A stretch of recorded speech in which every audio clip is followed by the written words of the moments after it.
Hey now, we're live, if you can believe it, or even if you can't. Welcome to the stream, everybody. I've got Matt with me, and I've got Laurel with me. We're going to do proper introductions in a moment, but there's a few things I want to handle first. First, I need to bring up the YouTube channel and bring up the script here. There we are. Okay, I can see us. We're moving, we're shaking, we're rock and rolling. Sweet. I'm not going to be able to see the chat throughout a lot of this, so the moderators are going to have to be keeping an eye on things. But I'm going to put the playbill link in both chats. First, we'll start with Twitch, virtual. Okay. And we'll pin that. That's pinned. Okay. And now I'm going to... Do you think your audience wants to know what a playbill is? I mean, why? I'm going to assume they know what a playbill is. Oh, you know what? I'm going to hide the on-screen chat because I'm going to need to put images and stuff above that. So the chat won't be on the screen today. If I could just find my chat box so I could hide it. Is the alert box? Oh, there it is. No, that's not quite it. Oh, darn. Here it is. We'll just make that invisible for today. It's going to be exciting. We are going to be doing our play. And we put a lot of work into this. You guys don't even know. Laurel's even going to be doing costume changes. It's going to be fun. Let me put the virtual playbill link into the YouTube side as well. And you know what, Matt? If anybody doesn't know what a playbill is, once they click on it, they'll understand what it is right away. All right.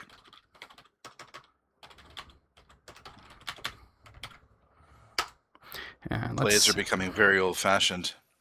Well, they were old-fashioned before we were born. Yeah, true. At here in town, well, in Little Rock, it's not far from here, we have it's called Murray's Dinner Theater. Mm-hmm. And or Murray's Playhouse, they call it. But it's a dinner theater, and so we go occasionally, and it's so much fun to watch people act out things. We just watched one not too long ago, the Baskerville. Hound of the Baskervilles? Yes. So it was a lot of fun. I took my youngest son for his birthday. Oh, nice. He turned 32, so. You know what? I think all right, at least on my Discord, I'm going to try to do the usual post. But I'm not going to go through like the entirety of social media and do that. I think I just have to hide you guys briefly.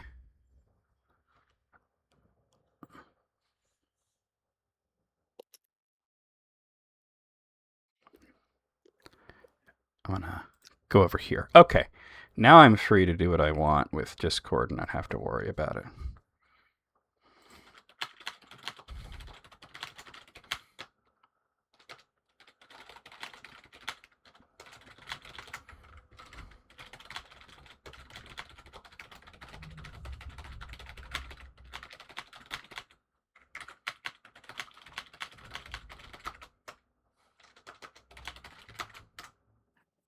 Okay. All right, now I should be able to go back. Ooh, go back here. Oh, come on. There we go. All right. All right, there we go. Now they can see your lovely smiling faces again. Hey there, CW Train. You're very stoked for this. So are we.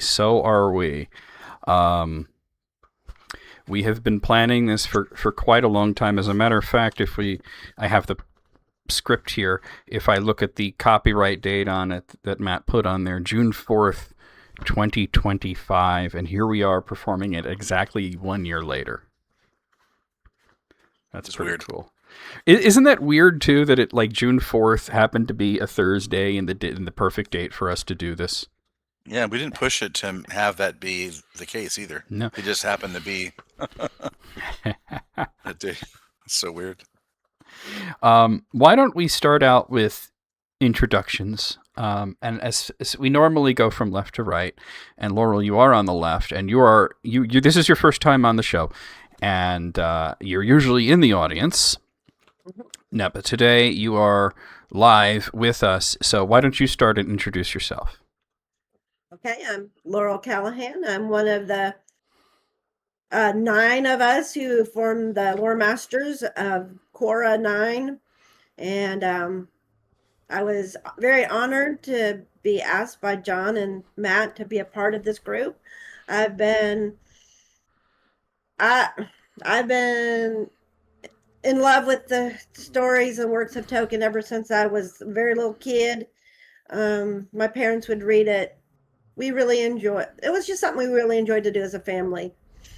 So, and it was Quora that really helped me to share that with other people. So thank you for inviting me. I'm looking forward to all this. And you guys know me. You guys, well, you're at my channel, so I don't need to do much introduction, but my name is John Sierra, and I am a Tolkien scholar. Similar to Laurel, I have been in love with and studying the works of Tolkien since I was a young boy. I had to have been about 8 years old when I first read The Hobbit, and maybe about 10 when I first read The Lord of the Rings, and about 12 when I picked up Unfinished Tales, and that's what really got me into the actual study of it, not just reading it, but the actual study of it, and I haven't slowed down since then. And I normally pass on all of the wisdom and insights and knowledge that I gained from study of Tolkien's Legendarium to you guys in the form of answering your questions. But today is all about having fun. We have this lovely little play, I don't want to say loosely, but it's based on Beren and Lúthien that Matt wrote. He based it on not just the Silmarillion or the novelized form, but also the Lay of Lúthien. And there are some things that are minor changes just to make it work as a play in this format so that it's not going to be, really, really long. But it is really wonderful. And just to let you guys know that, we had our final rehearsal just last night, so we're pretty raring to go. Matt, why don't you go ahead, especially since you're sort of the man of the hour, introduce yourself. Okay, well, thank you, John. Are we going to go through the what inspired me part now or later? Well, later you would just do thank yous and stuff. So yeah, the inspiration stuff, you definitely talk about that now. Okay. Well, again, my name is Matt Richardson. I go by Lore Master on Quora, and I am part of the 9 of us on Quora. I first got my exposure to The Hobbit when I was 11 years old, and that was in 1977. And was reading The Lord of the Rings and then the Silmarillion pretty much from an early age. Before I graduated from high school, I was reading the Silmarillion, and I really got into that. I am a retired professor of philosophy, ethics, and world religions, and this group that we have on Quora, I think our total reads are at, I don't know, 380 million reads worldwide, and we have a pretty good, what you might call, collective following. And the 3 of us here today have been. This is probably our 4th rehearsal, probably. This isn't a rehearsal. This is the thing. We're doing it today. I mean, what I mean is we've rehearsed 4 times. Well, we had 2. We had a table read and we had 2 rehearsals. Yeah, that sounds right. And then John's also done a lot of work. So I had some things to talk about real quick, which is what inspired me. Well, what inspired me to do this was, there's no plays out there. You think about how many high schools and colleges and professional play troops, and I go to Ashland every 3 or 4 years and watch Shakespeare. And I'm like, well, why? I know it's very difficult to have this done professionally because of the way that the Tolkien estate runs their copyrights and their trademarks and all their licenses, and I get that. We are a kind of an educational group in one sense, and we're doing this just for the public's purposes in getting this out to people. And I just figured, why not do something?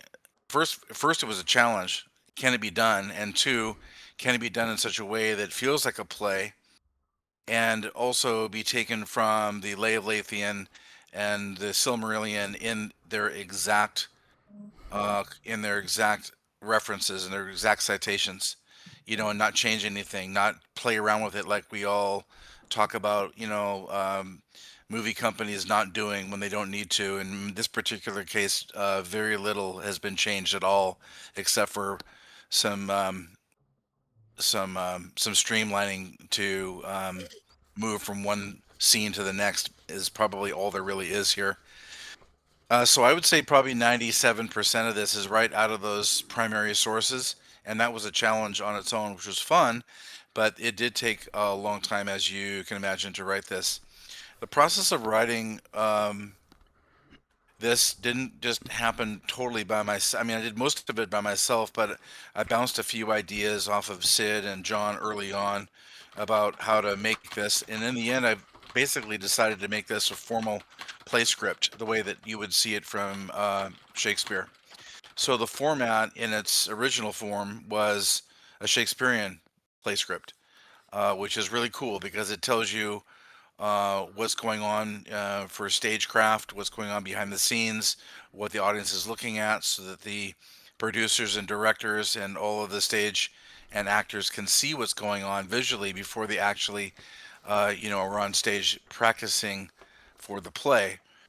That means that the descriptors or the paragraphs that are not related to a narrator have a little bit of bulk to them. They basically tell you kind of what the scene should look like so that most people could pick it up. Even a high school or non-for-profit play director could pick it up and go, "Oh, I've never read the Silmarillion, but I understand what that's saying. I understand what this set should look like, and all of that kind of thing." So it's formal in that sense. However, it has taken on several variations at this point to get us where we are today. Matt, Um, what is your favorite play? uh, a favorite play I've ever seen Yeah, in my life? yeah. Oh, Out of curiosity. well, I really love Pirates of Penzance. I'm a kind of Hmm. a Gilbert and Sullivan fan. Okay.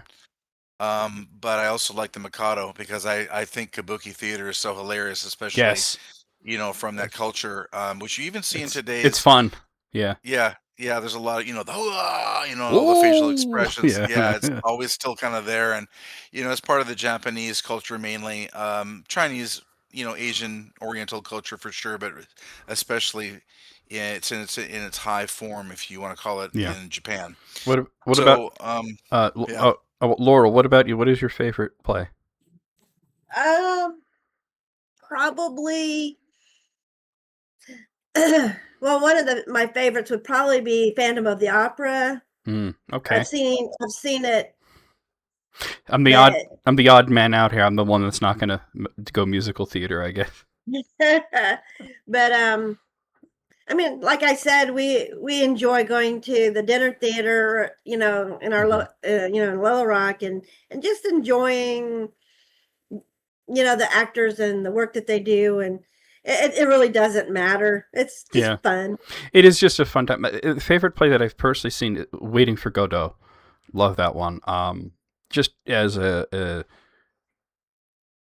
showcase for acting. It's like a sort of an actor's dream to do that, and I think it's like sort of an audience's dream to just watch people go into these wild tangents and these crazed theories and have you just really believe that something's going to happen when nothing really ever happens in it. Yeah. I also like Carmen, and but I watch. That's opera, yeah. That's it's very, opera. yeah. I love opera, and I love the symphony, and I kind of I don't go every year, but I probably go to either opera, symphony, or a ballet of some kind every 2 or 3 years of some sort. But yeah. Laurel mentioning dinner theater sort of unlocked a core memory.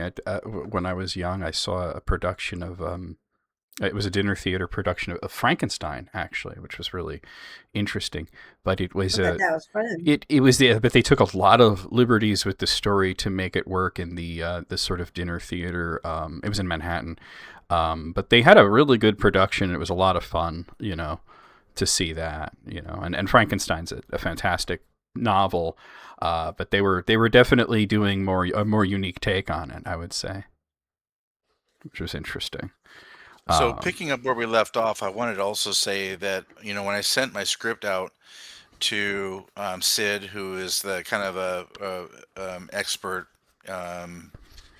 part of our show, but also was going to look at our script, and John, and then Laurel.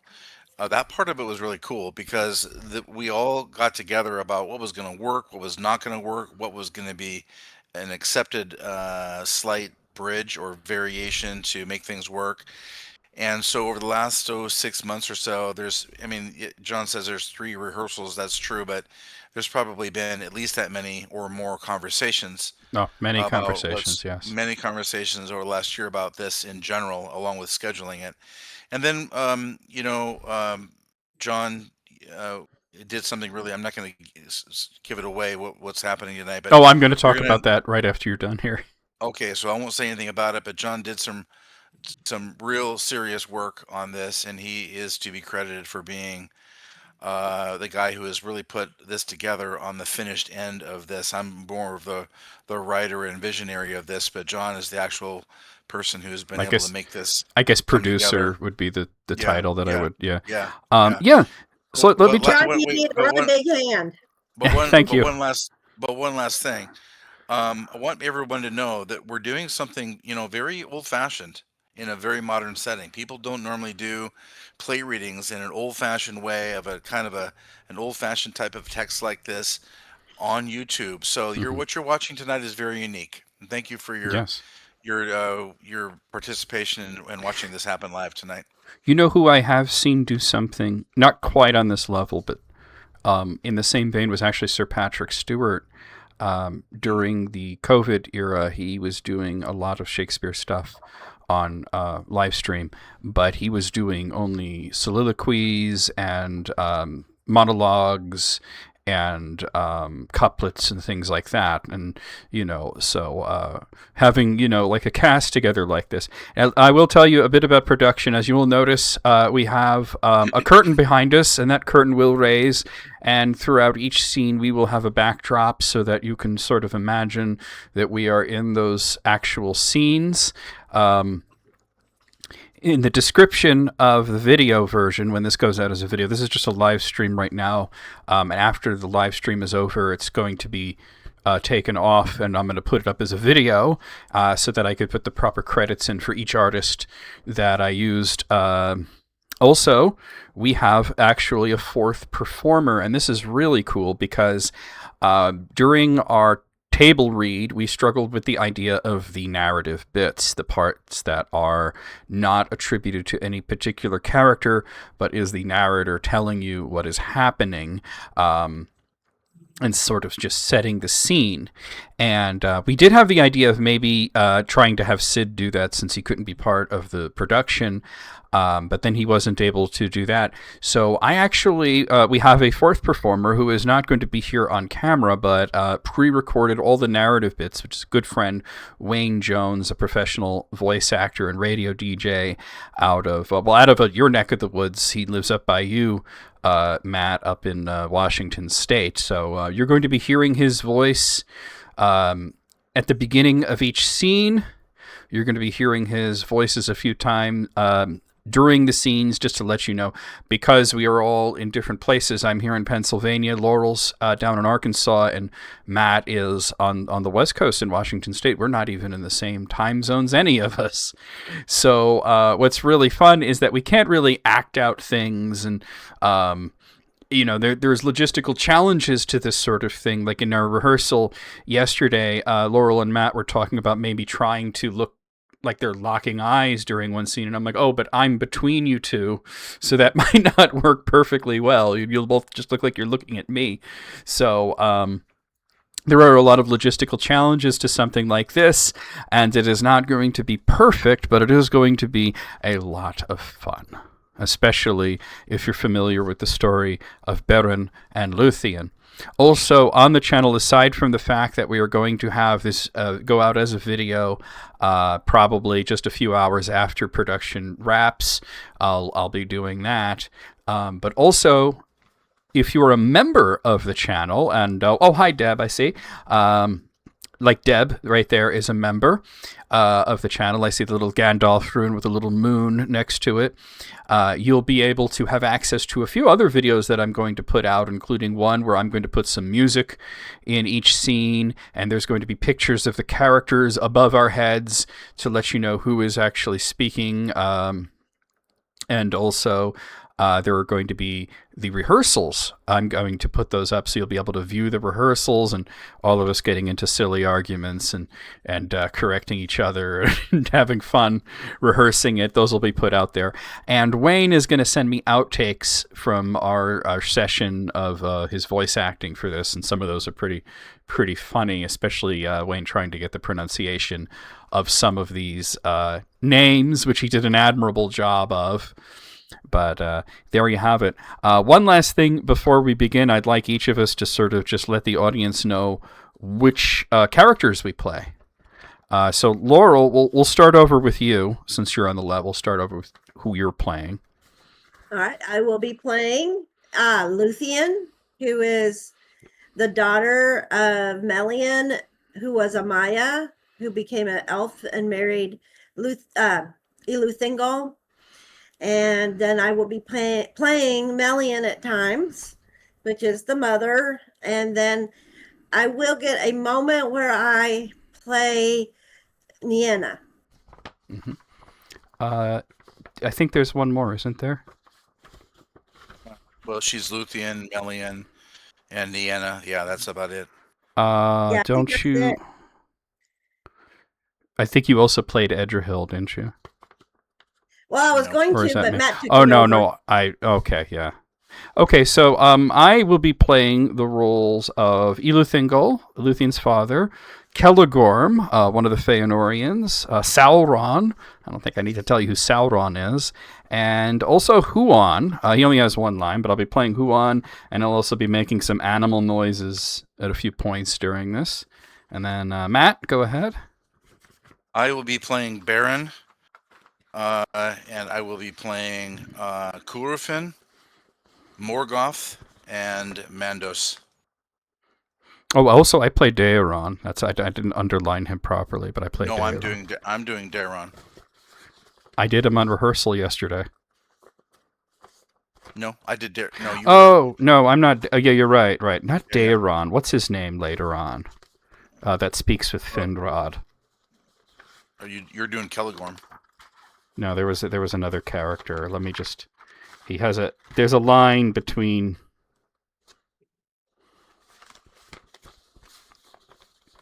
Actually, I think it's between. Oh, you know what? I'm thinking of Edrehill, probably. Yeah. It doesn't matter. We're ready to do this. Okay, so without further ado, we're going to lift the curtain here.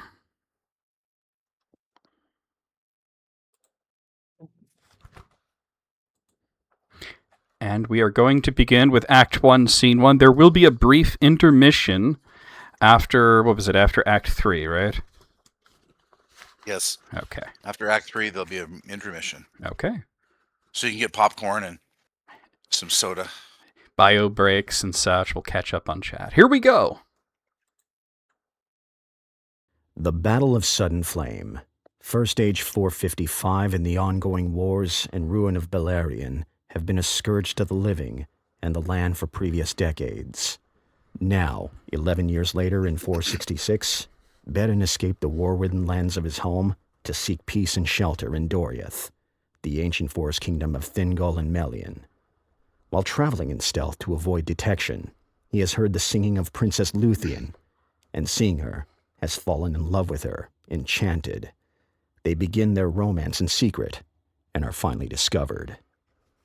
Lúthien has accepted Beren's proposed betrothal, but her father, King Thingol, has challenged Beren to perform a terrible and perilous task for the right to wed his daughter. However, unbeknownst to the king and queen, the Princess Lúthien is determined to help Beren at all costs, so are many others, but for reasons both noble and nefarious, as you soon shall see. Of elder nights, ere stars were dimmed by hate, now tale comes of love and loss and fate, of Beren, man, whose lineage bore the scar of Morgoth's wars to destroy and mar. Through ruin's path from Dorthonian height, he came as a shadow escaping night, did pierce the girdle wrought by power deep, and elven kings many guards did keep. There found fair Lúthien, of twofold race, whose beauty shone in that guarded place. Their meeting weaves the threads of joy and pain, and soon will challenge the Dark Lord's reign. Hearken now, the drama hath begun, under cloud and sky, the moon and sun. And scene. Beautiful. Our story begins with Beren in Neldor's deep woods, where he senses an unseen power and eyes about him, marking his passage as he unknowingly passes the boundary of Melian's enchanted girdle. Lúthien sees... This place I know to be a place of peace, though perilous for mortal feet. Yet the fragile bloom of hope within me stirs, a foolish hope, perhaps, but the sound of singing I hear is one of pure beauty. Hark, there! Lúthien ceases her dance, sensing his presence. Beren is drawn towards her and tries to speak, but she flees swift as a shadow and vanishes into the trees. Beren remains in the glade, enthralled by the memory of her. He spends the following days and nights searching the forest for her, calling her name, longing to see her again. Lúthien finally appears again in the glade, drawn by the sound of Beren's despairing call for her as to Nuviel, which she understands as nightingale. She comes to stand still at the edge of the glade, and she looks to find him. To Nuviel I see and name thee, for you are a daughter of twilight, the nightingale. But what is thy given name, fairest of ladies? A man in Doriath? Lúthien departs the following morning, but they visit each other many times in the forest, and no other has had joy so great. Lúthien tends to the weariness of Beren's life with her power and love. As Beren and Lúthien wander deeper into the forest, happy and in love, they are followed secretly by Daeron, who has seen their last meeting, and noting their affections, he leaves the glade to spread word to the king and queen of Menegroth. And scene.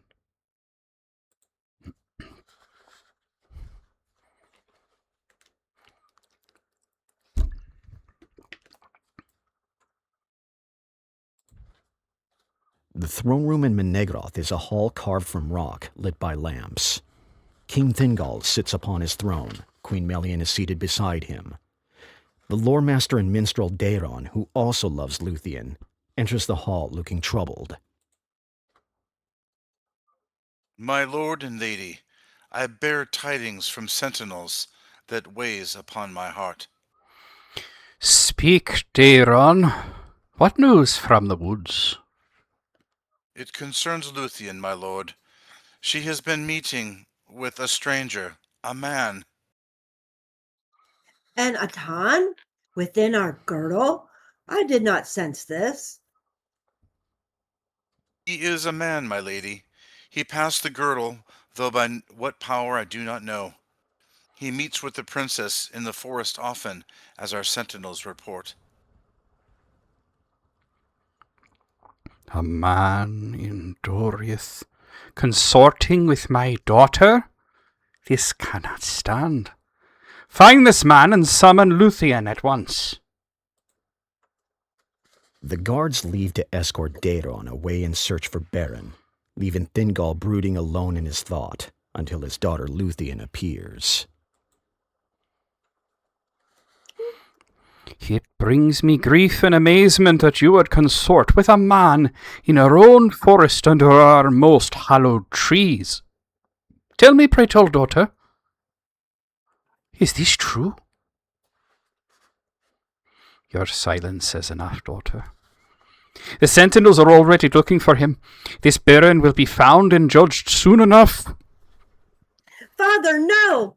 I'll tell you where he is if you swear not to slay or imprison him. Very well, daughter. I swear it. He is in the glade north of the East Path Crossway. Lúthien departs to be with Beren.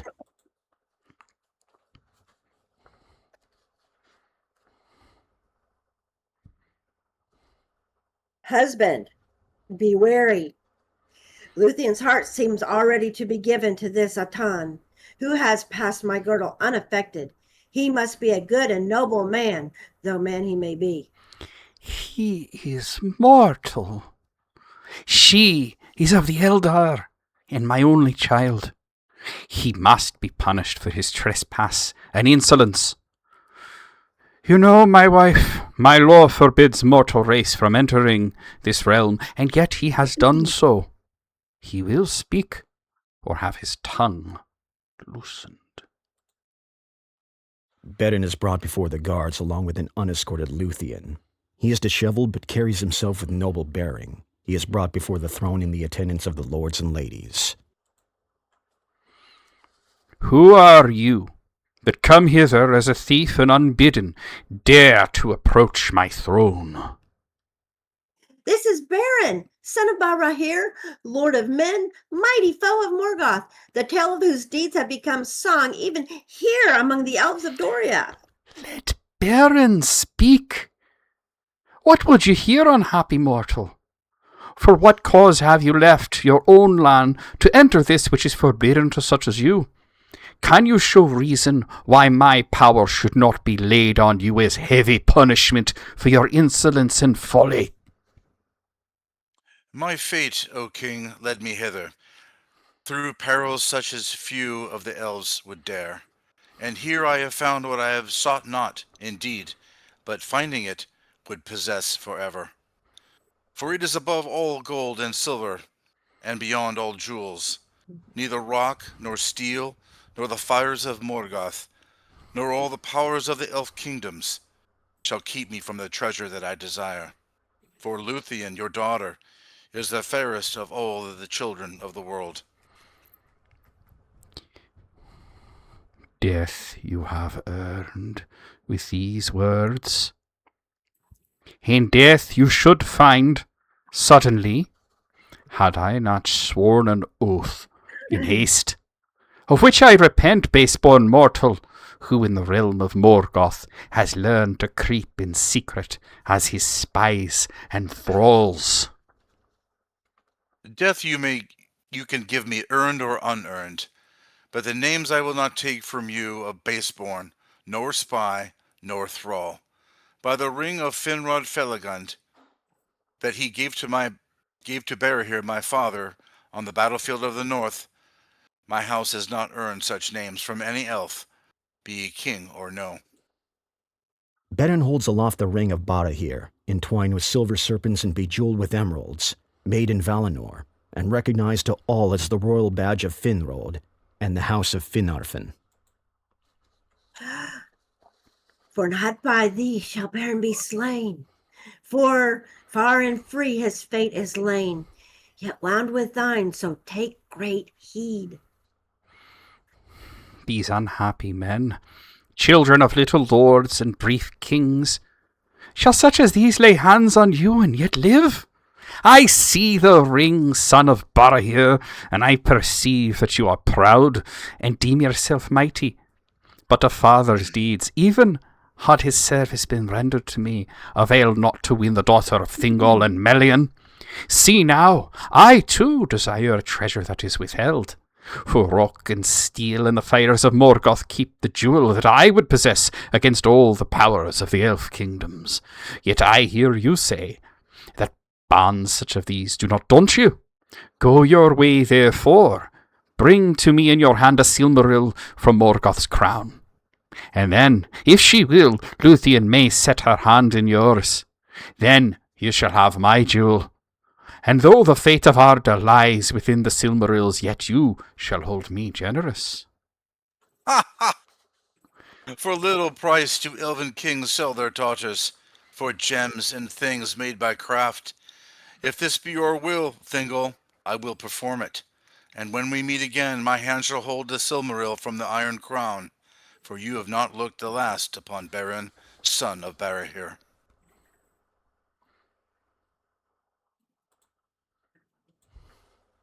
Beren locks eyes with Melian, then bade Lúthien farewell with a bow, then bows to Thingol and Melian, putting aside the guards about him, and departs alone. O king, thou hast devised a cunning counsel, but if mine eyes have not lost their sight, it is ill for thee, whether Beren fail in this.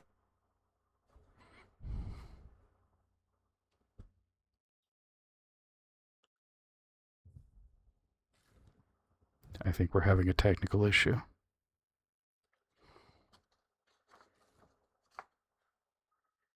Laurel, could you read that part again? You cut out. Okay. O king, thou hast devised a cunning counsel, but if mine eyes have not lost their sight, it is ill for thee, whether Beren fail in this errand or achieve it. Thou hast doomed either thyself or thy daughter. Now is Doriath drawn into a mightier doom. I sell not to elves or men those whom I love and cherish above all treasure. And if there were hope or fear that Beren should come ever back alive to Menegroth, he should not have looked again upon the light of heaven, though I had sworn it. And I shall tell ye more, my wife. Daeron has informed me of Lúthien's plot to leave with Beren on this quest, and it shall not be permitted. She shall assume residence in Hirulorn, the great treehouse of Menegroth, under guard, until this matter has run its course.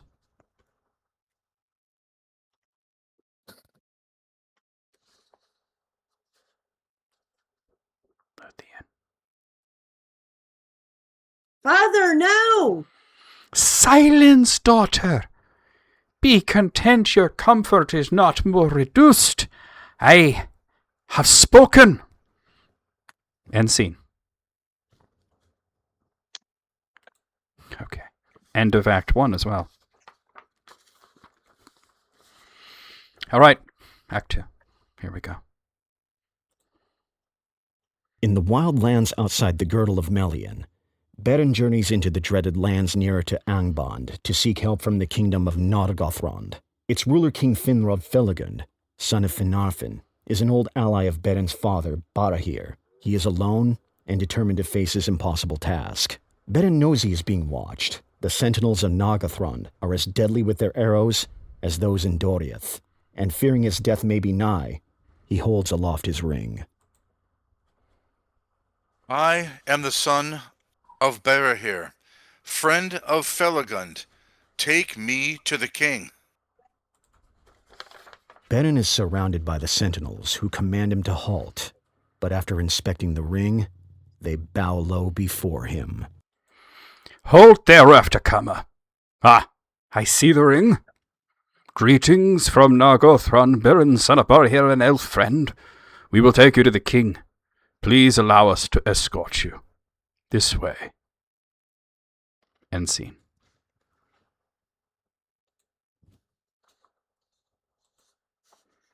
Beren is led before Finrod. He is still in rough shape, but the ring on his hand marks him. However, Finrod needs not to look at the ring to be reminded of Beren's father Barahir.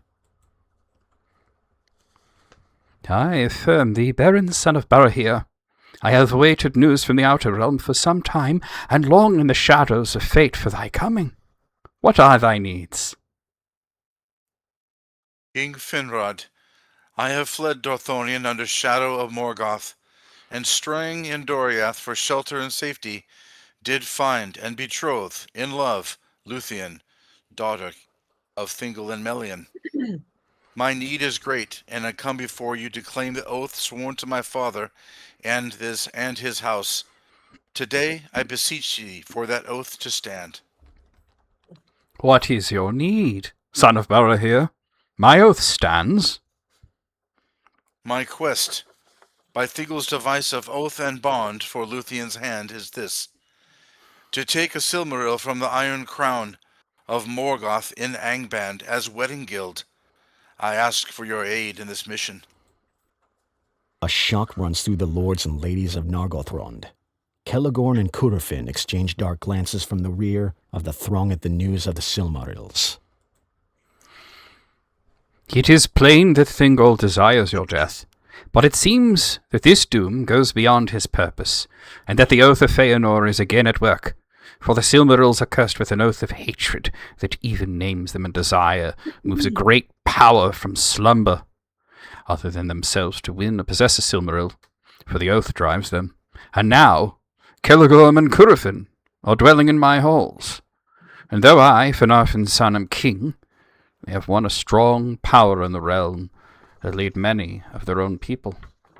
They have shown friendship to me in every need, but I fear that they will show neither love nor mercy to you if your quest be told.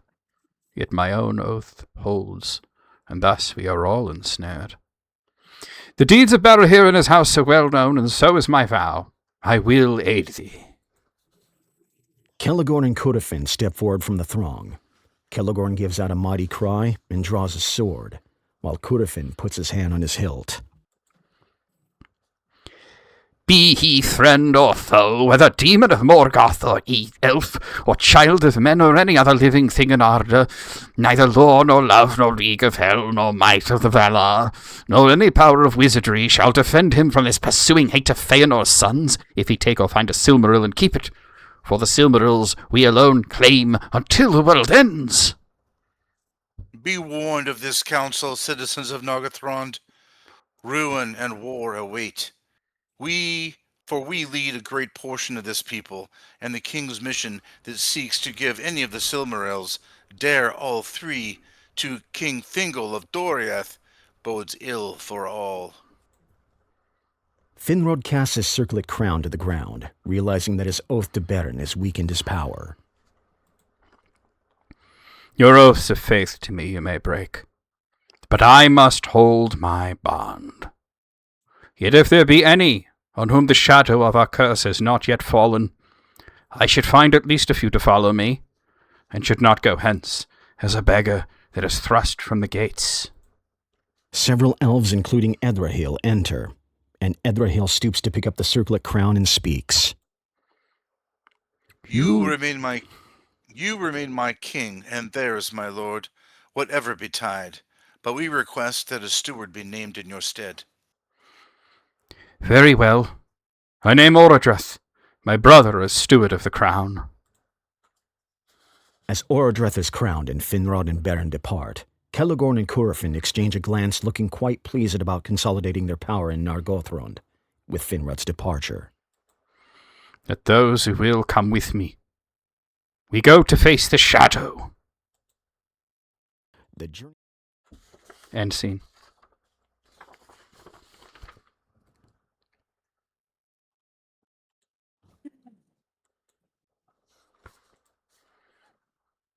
The journey north towards Angband has become increasingly desolate and dangerous. Finrod and Beren have just slain an orc patrol, and pulling out arrows and donning orc raiment and gear as disguised to travel through dangerous lands toward Angband. As they're about to leave, they are waylaid and captured by a second, larger orc patrol and led away to Talon Garoth, the fortress of Sauron. They are brought to Sauron's throne room, where he sits surrounded by orc guards and werewolves around a black iron throne. Finrod engages with Sauron in a spiritual battle, singing songs of power at each other. Finrod. Sorry about that. I got ahead of myself there. What a sordid company this is. 11 elves and a man, this far north, and never innocent of anything. Who are you, and what is your mission? Silence. Very well. I will discover the truth of this matter, much to your displeasure. No, you will not. Finrod engages with Sauron in a spiritual battle, singing songs of power at each other. Finrod, defeated, falls to his knees, exhausted and defeated, And at this moment, the spell of concealment over his company fades away as they begin to twist and contort, shedding them of their raiment and gear. And scene.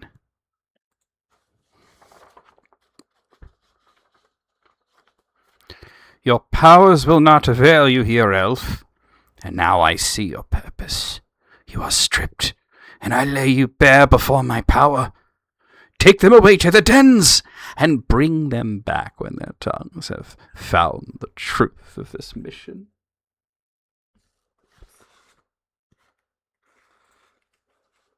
In the pits of Talon-Garath, a deep dark dungeon of dens and their denizens, Finrod, Beren, and their companions are chained in the darkness. Sauron sends werewolves into the pit one by one to devour the companions, to force Beren and Finrod to speak. When there are no companions left, Beren and Finrod sing a song of lament and memory in honor of their followers. Now we raise thee, bless and crown thee, cast thy soul free. Now for thee we mourn. Now we love thee, hold and keep thee. Write thy story, from thee we are torn. Then we bear thee, never leave thee. Plant the great tree, and blow the great horn. Finally, the largest werewolf comes for Beren. Finrod, summoning his last strength, breaks the bonds and wrestles with the werewolf, killing it with his bare hands and teeth, saving Beren's life, but suffering mortal wounds himself. I go now to my long rest in the timeless halls, beyond the seas and the mountains of Aemon. It will be long ere I am seen among the Noldor again, and it may be that we will not meet a second time in death or life, for the fates of our kindreds are apart. Farewell. The spirit of Finrod departs, as black-clad spirits of Mandos drag him away. Beren remains alone in the pit, grieving, as the red eyes of the wolves glint in the darkness. And scene. Okay.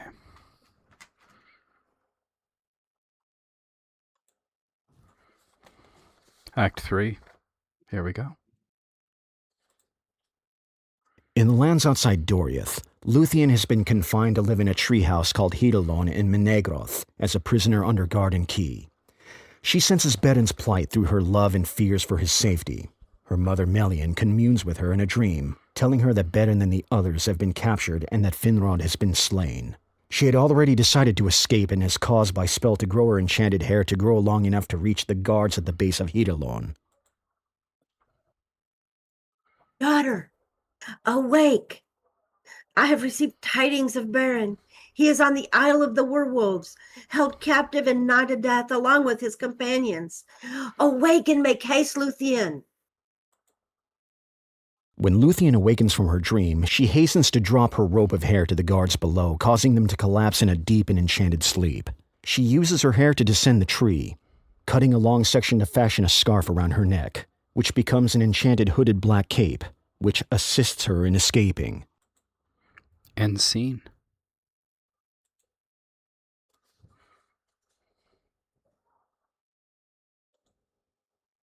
Lúthien is discovered by Huan, the Hound of Valinor, who is hunting with Celegorn and Curufin in the lands near the borders of Doriath. Oh, noble beast, do not slay me. Allow me to pass. I seek Beren, the man I love, to give him aid.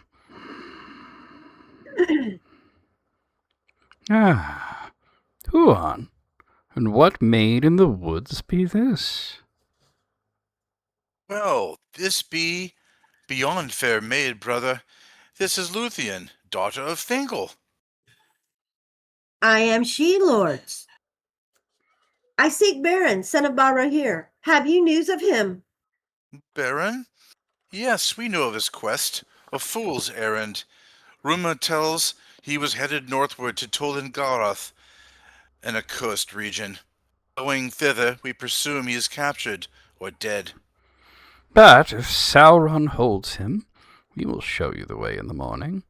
These regions are patrolled heavily by orcs at night. But do not despair, Princess.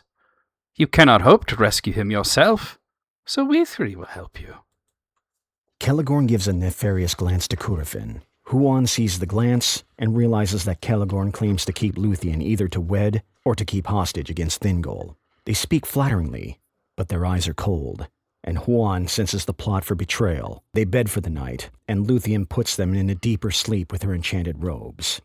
She leaves the camp, and Huan follows to give her aid. End scene.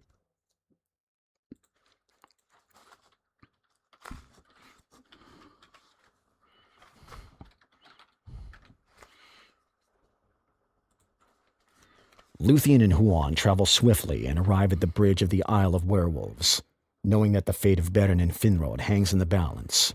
She sings a song of calling to Beren as Sauron's tower looms. A menacing werewolf guards the opposing side of the bridge. I sing to thee, open thy heart and see. My love, hear me, I've come to set you free. I hear you, my Lúthien. Huan races to slay the werewolf. Another replaces it immediately, and that one is slain as well. Finally, Dragluin appears, the most menacing of the werewolves, bred by Morgoth. Droglin, foul beast of Morgoth, submit or die. Lúthien motions to Huan, who attacks Droglin with all his might, and a terrible battle ensues. Huan is victorious, and Droglin retreats across the bridge and dies. Sauron, master, Lord Lúthien of God. I am Lúthien. I come seeking a man in his company. Release them to me. Sauron appears in werewolf form, cackling with dark laughter. He ruses to attack Lúthien. She leaps aside, casting her dark cloak over him as he passes, the enchantment causing him to swoon and stumble. Huan then springs upon him, and their great battle ensues. Huan pins Sauron in his great jaws, and Sauron changes form from wolf to serpent, then to his own accustomed form. But he cannot escape the grip of Huan without forsaking his body. Sauron, thy might be broken. Yield, or thou shalt be stripped of thine raiment, and thy quaking ghost be sent back to Morgoth. There everlastingly thy naked self shall endure the torment of his scorn, pierced by his cruel eyes, unless you yield the master of thy tower to me. Very well. Sauron releases his hands from Huan and lets them fall to the ground in defeat and nods, yielding to Lúthien control of the tower. Sauron is released and changes form into a great vampire and flies into the night, blood dripping from his neck onto the trees. The tower is yielded to Lúthien and is restored to its former name of Tol Sirion, and the dark spells of Sauron were broken and the ages of the pits were opened. Lúthien, victorious, raises her hands above her head in the direction of the tower, dropping them down to wash clean the foul remnants of Sauron's vile taint. End scene.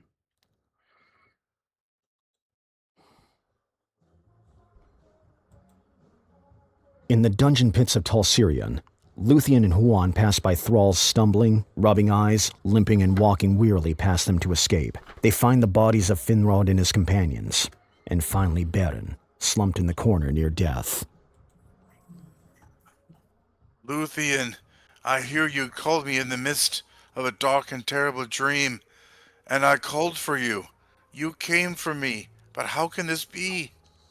Yes, Beren, my love, I have come, and I shall heal you. Then we'll bury Finrod, our faithful friend, and his companions here with honor in this place of Tol Sirion, which they founded so long ago. Let it be so.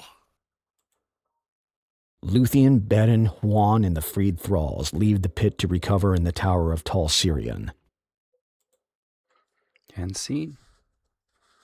My love is wounded, and yet so brave. For love and oath he'll go to Blackland. I cannot save him from this dark fate. Find a way I must into Angband.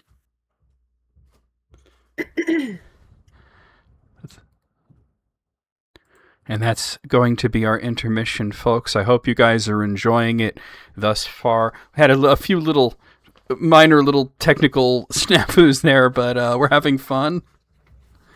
Everybody in the chat is enjoying this. I want to say hi, shout out to Moogle and Santa Cruz and CW Train and Deb and Kits as well, and Brendan and Mel reads it. Welcome in, everybody. And I'm hoping that you're all enjoying this as much as we are.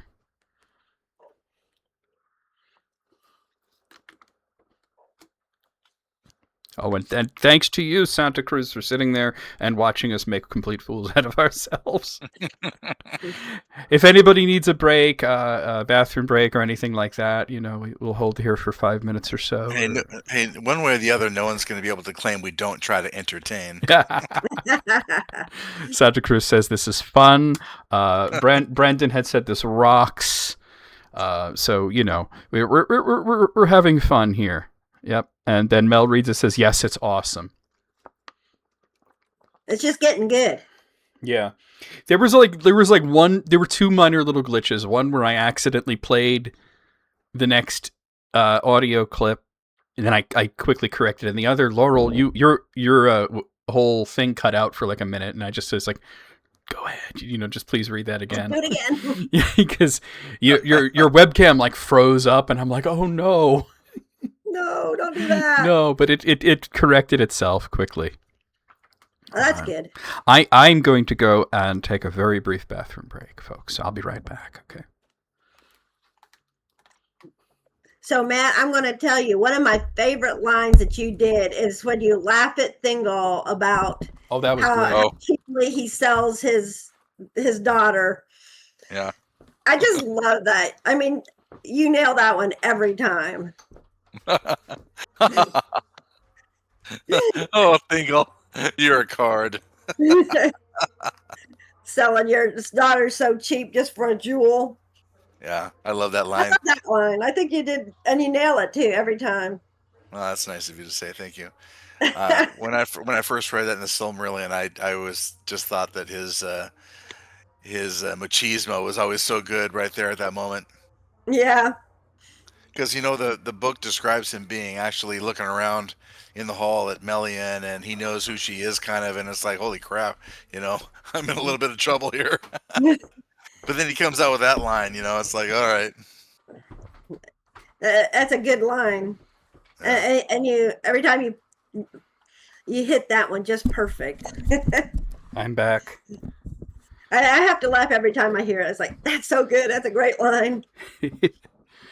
Oh, which was a great line. Oh, the one where Matt is talking to Thingol and he laughs and says, you sell your daughter for so cheap a price as a stone. He's sort of like, oh, is that all? And it's just, Matt hits it every time. He gets it perfect. His laugh and everything. It's great. Thingol just literally told him to go to hell. And Beren's reaction is to laugh and, oh, is that all I need to do? Is that it? Is that all? Is that all you got, Thingol?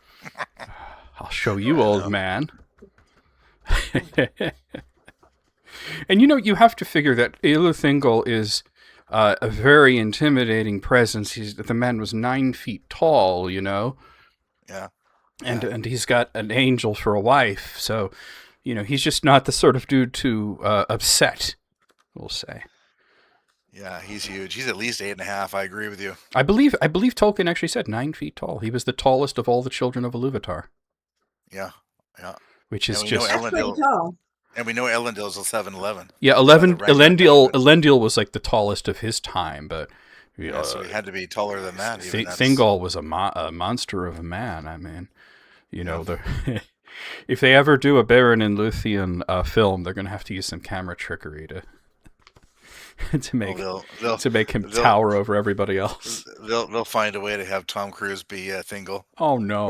Oh my goodness! He's a wee one. He's a wee. I know. And I think I do think he's a good actor, but he can't play Thingol. No, there's no way. I'm kidding. That's humor right there for sure. You made me laugh. You made Laurel laugh. You made the chat laugh. There you go. Are we ready to go into Act 4 and 5? As long as everyone's got their popcorn and they're back in their seats. Yeah. Okay, so let's... Everyone got their milk duds. Here we go. After recovering to better health in the Tower of Tal Sirion, and needing disguises to approach Angband, Beren and Lúthien donned the raiment of Draughlin and the vampire Turin Weithel, who was caught and killed by Beren as she flew into the tower to deliver a message from Morgoth to Sauron. Beren, Lúthien, and Huan eventually arrive at their dark destination, the cavernous pits and throne room of Angband and the halls of Morgoth Boglir. Khakaroth, the largest and most vicious werewolf of Morgoth, spawn of Draughlin, is awaiting them guarding the gate. Lúthien, gathering power from old and divine race, casts back her foul raiment and hood, steps forward, radiant and terrible, and lifting her right hand, commands Khakaroth to sleep. O woe-begotten spirit, fall now into oblivion, and forget for a while the dreadful doom of life. Sleep now. Khakaroth is instantly felled to the ground as though lightning had smote him. The orc guards at the gate also fall to the ground, and Beren and Lúthien pass through the black gates of Angband. And the scene.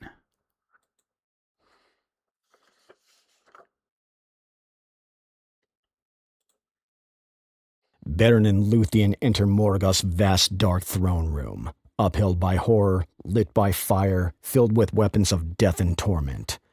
Morgoth sits on his immense throne wearing the iron crown set with the Silmarils. Balrogs, werewolves, dragons, orcs, trolls, and other fell creatures stand around him. Morgoth is focused on Lúthien's beauty and strips her disguise away from her with a motion of his hand as he bends his guise upon her. Lúthien Tenuvial am I, daughter of Eluthengal Emelian. I come to beg a boon of thee, and as a fee to sing to thee as a minstrel before you and your court. Will you permit me a song?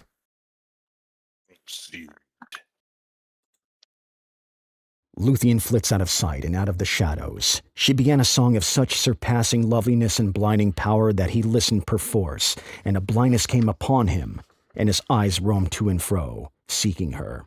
Her spell song took hold on a dark-kneed hall over Balrogs, dragons, wolves, orcs, and all. Hear me now, thou hearts of ancient sorrow wrought, of twilight gentle doom hath brought. You hear all before the stars and ancient light, when silence reigned in empty night. 'Twas set forth in Arda, a fine gift for thee. 'Twas love and life for a time might be. Then tales of rivers, murmuring the oldest rhyme of old and ancient dawnless time, whence divine voices shaped the first primal law, and mountains rose in might and awe. Now shadows lengthen, dark whispers on the air, of secrets veiled beyond compare, attend every breath of thy fading years, as starlight shone on mortal tears. Yet in this dungeon dim, mightier power lies within the depths of Lúthien's eyes. A song resides to quell dark and hungry maw. I feed it now, my love to gnaw. Morgoth's court all began to fall asleep in ones and twos and batches, and the fires dim, and the Silmarils blaze brighter. Morgoth's head slumps from the weight of fear and desire, as if the whole world were upon his head, and that even he could not support. Listen now, weary hearts of stone. Twilight comes to claim its own. Shadows lengthen, dark and deep. Secrets lost, though old world keep. Oh, feel now the world in slumber's soft embrace. Make laden tears stream down thy face. I enfold thee weary in veils evermore, as thy silent tears pound the floor. Sleep now, sleep long, as sunlight drifts softly by. Forget the world beneath the sky. From sorrow's cold chain, from all torment and sting, my gentle cure shall slumber bring. As dry flowers, the stones crumbled at my words.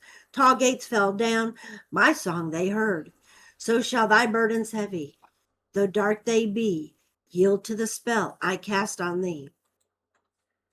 Lúthien, catching up her winged and enchanted robes, sprang into the air from aside the throne, and her voice came dropping down like rain into pools, profane and dark. She cast her cloak before his eyes and set upon him a dream, dark as the outer void where he once walked alone. Down you sink, heavy with hate, anguish and pain. From these pools resistance is vain. Let go thee now, from net of doom fall fast, into dark pools thy souls are cast. From hallowed halls and place renowned, my son cometh and droppeth down, finds thee here in cold and stark, rain-made pools profound and dark. As moonless night, blackened skies, I cast my cloak before thine eyes. A ghost comes from olden yore, drags thee down to dream no more. Forget to the dreadful doom of death, so sweet it is to still thy breath. Fall in the pool, oblivion's thrall, O woe-begotten spirits, fall. At last, suddenly Morgoth falls as a hill sliding in avalanche, hurled like thunder from his throne, and lay prone upon the floors of hell. The iron crown rolled with echo from his head. All things still. The few last remaining servants of the Dark Lord who were not already asleep fell to the ground and into a deep and enchanted sleep. Lúthien, her strength almost spent, awakes Beren, who sheds his disguise and approaches the throne and cuts a silmaril from the crown, handing it to Lúthien. He attempts to free another, but the tip of his knife breaks and by chance strikes the left cheek of Morgoth, who groans and stirs. Then all his court begins to stir. Beren, we must flee now, my love, ere my strength leaves me and we are trapped. Make haste. End scene.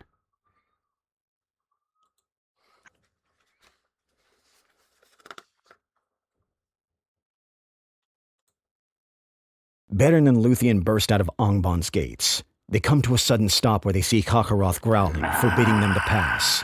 Lúthien, exhausted, has no strength to quell the beast. Beren strides up and holds aloft the silmaril in his right hand.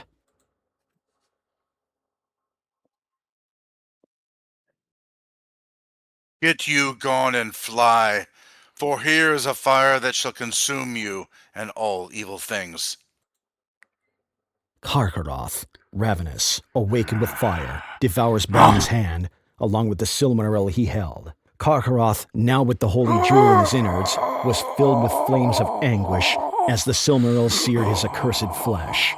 He howls and tries to flee, but is caught by Huon.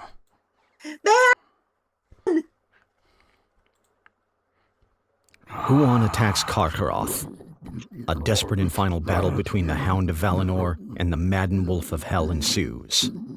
Carcharoth is slain with the silmaril still in his belly. Lúthien tends to Beren's terrible wound. Using her remaining strength, Huon comes staggering back to them and speaks for the final time. Farewell, Beren, son of Beihl. Farewell, Lúthien to Noel. My fate has been fulfilled, and now I go home to the fields of Valinor to run free. Huon, valiant beast, fare thee well. Huon dies, and Beren passes out from loss of blood. A hunting party of elves from Doriath arrive and start to cut open the belly of the wolf to exhume the silmaril. Holding up as it shines, they depart with glee into the shadows. End scene.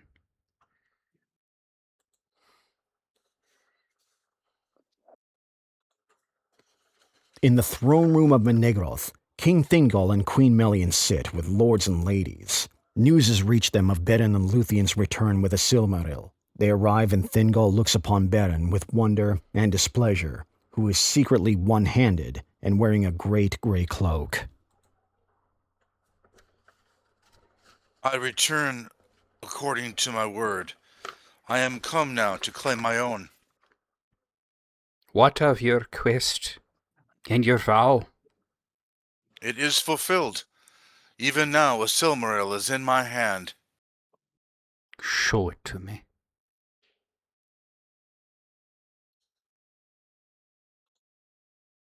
Beren weakly shows forth his left hand and slowly opens his fingers, but it's empty.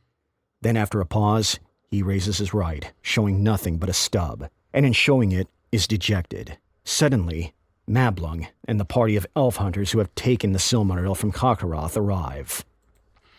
Sire, we have made haste to bring great news. The Silmaril has been recovered, and I give it now to Beren, as he is the rightful deliverer of the great jewel. Very well. I yield to my vow. Beren, you may take Lúthien's hand. Take a place beside me. Beren collapses from his chair, spent. Lúthien fails to catch him, the Silmaril rolling from his grasp. Fingal rises to pick it up, concerned with Beren's failing health from his venomous wounds. Beren is carried away by guards, gravely ill, followed by Lúthien. Fingal sits heavily on his throne, contemplating the burden of events, with one of the famed and much sought-after Silmarils alight in his hands. End scene.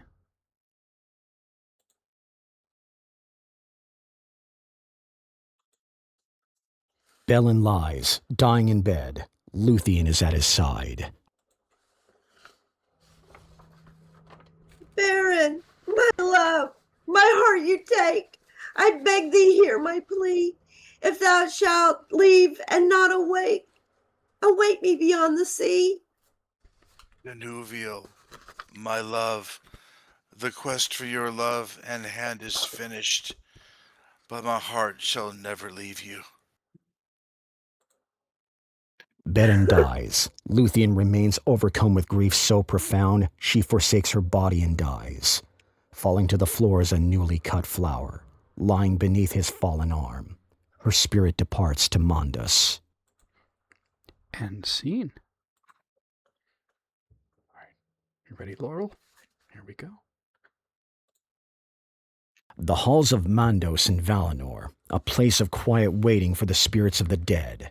Namo Mandos, doomsman of the Valar, is seated upon his throne. The spirit of Beren stands in the shadows as the spirit of Lúthien arrives, her sorrow great. Lúthien kneels before Namo Mandos and begins to cry and sing, her tears falling on the feet like rain upon the stones of sorrow on the shores of the outer sea. My break by fell hand,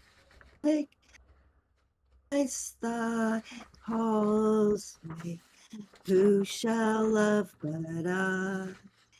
Behold our blight, marred by black might, shadows all night.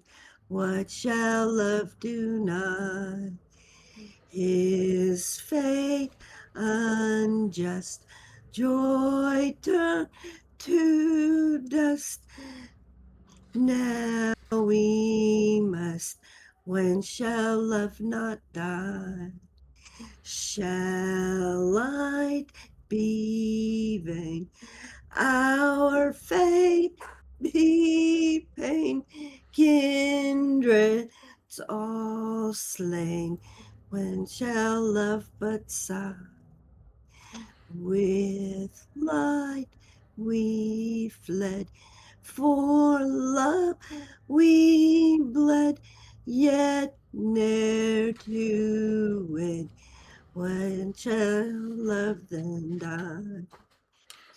Mando's pity, thy heart calls thee, love and mercy. How shall love be high?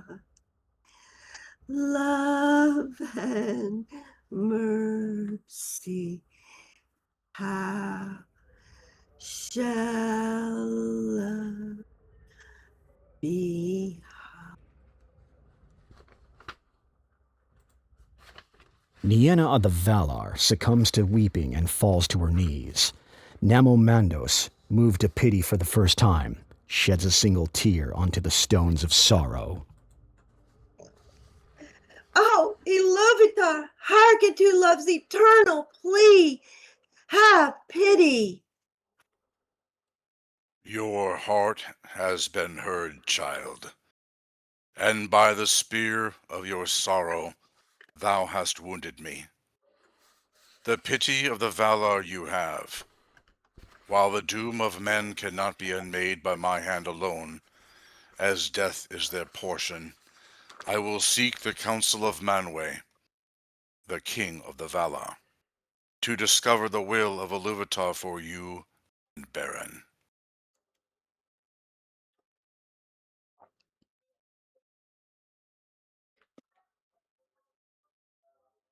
Hear now thy doom. For Lúthien's sake, a choice is given to her alone. You may remain here in Valinor, and be released from Mandos, there to dwell unto the world's end among the Valar. Forgetting all the grief your life had known, but thither Beren could not come, for it is not permitted to the Valar to withhold death from him, which is the portion and gift of Iluvatar to men. Or the other choice is this, that you can return to Middle-earth, and take with you Beren, there to dwell again, but without certitude of life or joy. Then you would become mortal, and subject to a second death as he. And ere long you would leave the world forever, and your beauty become only memory in song. My lord, love immortality I shall have. I choose Beren. And so it shall be, as Iluvatar has spoken. Namomandos nods. The choice is made. He motions for Beren to wake, who steps forth from the shadows, overjoyed to see Lúthien. They run into each other's embrace. And scene.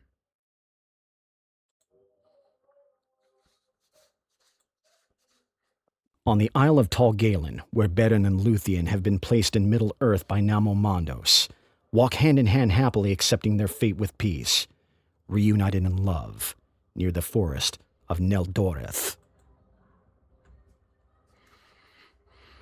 Beren, son of Barahir, you have won my daughter's hand, whose heart was foregiven to thee. May you live long in love under cloud and sky, the sun and the moon. My lord king, this quest was for Lúthien and love. Her love is my prize, and I bid you all, Elin sila lumen omentielvo. Namari Melon. Marie Melo.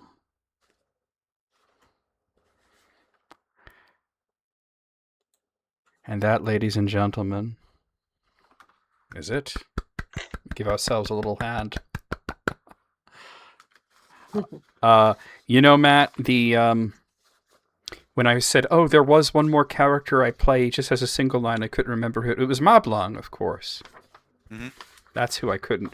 I never. I think he wasn't on the cast list, so I didn't have him underlined. But when the line comes up, I had him underlined in like purple or something. So I was ready to go. Yeah, well, good. Well, That's the hardest part for me because I have to do two different guys who are both speaking Welsh to each other.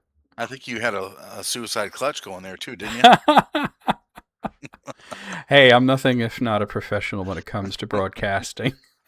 I I hope you guys enjoyed it. That's our play, and yeah, it was a lot of fun. It really was.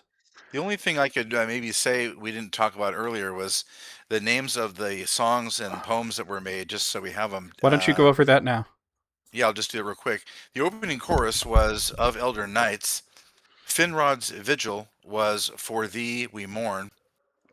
Lúthien's spell song to Karkaroth was Woe-Begotten Spirit Fall. Lúthien's song to Morgoth on his throne that put everybody to sleep was The Pools of Oblivion. Lúthien's prayer was beyond the sea, and which was Lúthien's resolve to go into Angband. And then her lament to Mandos, shall love then die, were the songs and poems for this play.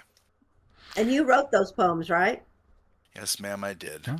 Good job. Matt did such an amazing job of adapting Tolkien's work into a play and making these songs and poems and such. And by the way, just to give out some kudos here, because originally we were all going to just read them as poetry, and Laurel made the executive decision that she was going to sing, which is incredibly brave and wonderful, and it was really very well done. Thank you. Very nice. Everyone did a really nice job. And I mean, there was some real emotion in the Mandos plea, I felt. It was really good. And Brandon here in the chat saying thanks to Laurel, John, Matt, and Wayne for this wonderful presentation. Michael Legg saying thank you so much. That was beautiful. Deb saying the writing was so good. Moogle agreeing that it was very much fun. So yeah, everybody in the chat just sort of I see the like button going off. I see little hearts popping up over the chat. So just really, let's do our thank yous real quick here. I mean, we can hang out for a while actually, because this has been a very short stream at only 80 minutes right now. But Laurel, go ahead. We're going to put you center stage. You can catch your flowers and thank everybody. Thank you, everybody. I enjoyed doing this play, and this is my debut on YouTube. So thank you very much for this opportunity, guys. And we'll definitely have you back at some point, for certain. I hope so. Absolutely, 100%. I also wanted to extend a thank you, firstly, to Matt for writing this, for coming up with the idea, for writing this, for being so easy to work with. Because I've been involved in this sort of thing before, and some people are not too accepting of notes and changes and things, and Matt is extremely accepting of these sort of things. As a matter of fact, our scripts are all marked up with changes and little notes and everything, and some of those were done just last night. There were changes being made. So, yeah, I'm even saying that we have to do, like, at some point, we have to, like, do a second showing, I think. Oh, that'd be fun. Yeah, we'll have to in the group chat. We'll talk about that. And also, big thanks to Wayne. Wayne, who was our lovely voice actor, who I spent 3 hours with him in a booth, having him read out this stuff. That, by the way, I never had an electronic copy of the script. I only had the paper copy, so I had to type everything for Wayne and just make some minor edits and then coach him on pronunciations, and he was an absolute consummate professional. There are going to be outtakes we're going to release, and there were so many times where he would read a line and then immediately say, I can do better, and then do it again. So that's why those clips were so good. Matt, I'm giving it over to you. Yeah, thank you. Thanks to Laurel and John and Sid. Without this level of scholarship, you can't put this together. It can't be right. It can't even be where people who really know these passages from the actual books can say, that was pretty exactly right on. So it takes a lot of work to get there, and thank you to my colleagues for doing that, and especially thank you to Wayne. Boy, his voice is so great, and what a great insertion that was. It was John's idea to do that, a little bit ago, and it really, really, really came out well. So thank you. Now, I would just also say one other thing. We have a short show tonight, but we could make it a little bit longer if John wants to. I do. Which is, okay, so John, this is my idea. In spirit of what we're doing, we could talk about these issues, take questions from the audience about what's going on in this super powerful chapter in the Silmarillion. Yeah. And ask and answer questions about the characters, what their powers were, blah blah blah, all those kinds of things. Yeah. So we can fill in, because after plays, how the audience wants to talk to the actors and the producers and everything out in the foyer. We could turn that into this right now if we wanted to, I suppose. I want to kind of bring Wayne into this if possible. As well. I don't know where he is right now, but I'm going to give him a call and just let him know that we wrapped, And by the way, Deb, also, Matt says the writing was very good. Thank you, But Deb. yeah, if anybody has any questions about the play or about the production or everything, just fire it off in the chats and or about any of the characters involved, and we will answer you there. While John's reaching out, Yeah. I'll tell him a little story about when I wrote this and send the master copies out to everybody. I put them in the mail. For those of you who think we don't talk to each other besides online, we actually communicate as, I don't know, I wouldn't say pen pals, but we send each other letters, and we seal the letters with wax seals that came from I have one of them Shire here. Mint Post, put it away. from the different realms of Middle Earth. And when I sent mine out to everybody, the one I stamped the letters with is from Mordor, and it's written in Agrathus, and so it's stamped on there, and they all opened theirs up, and I wrote them all a note in Agrathus, so they had to use a decipher sheet to understand my simple little note to them. So it was all for fun and giggles, and sent this out hard copy, and we've been working on this hard copy now for months. And if you looked at it, you'd probably notice that it's been through several variations, but that's how we actually did this. Was Wayne. not on email. It was all by hard copy. We just wrapped on the performance. We're live right now. We just wrapped on the performance. Everybody loves. Let me put you on speaker here. Hopefully, you guys will be able to hear him.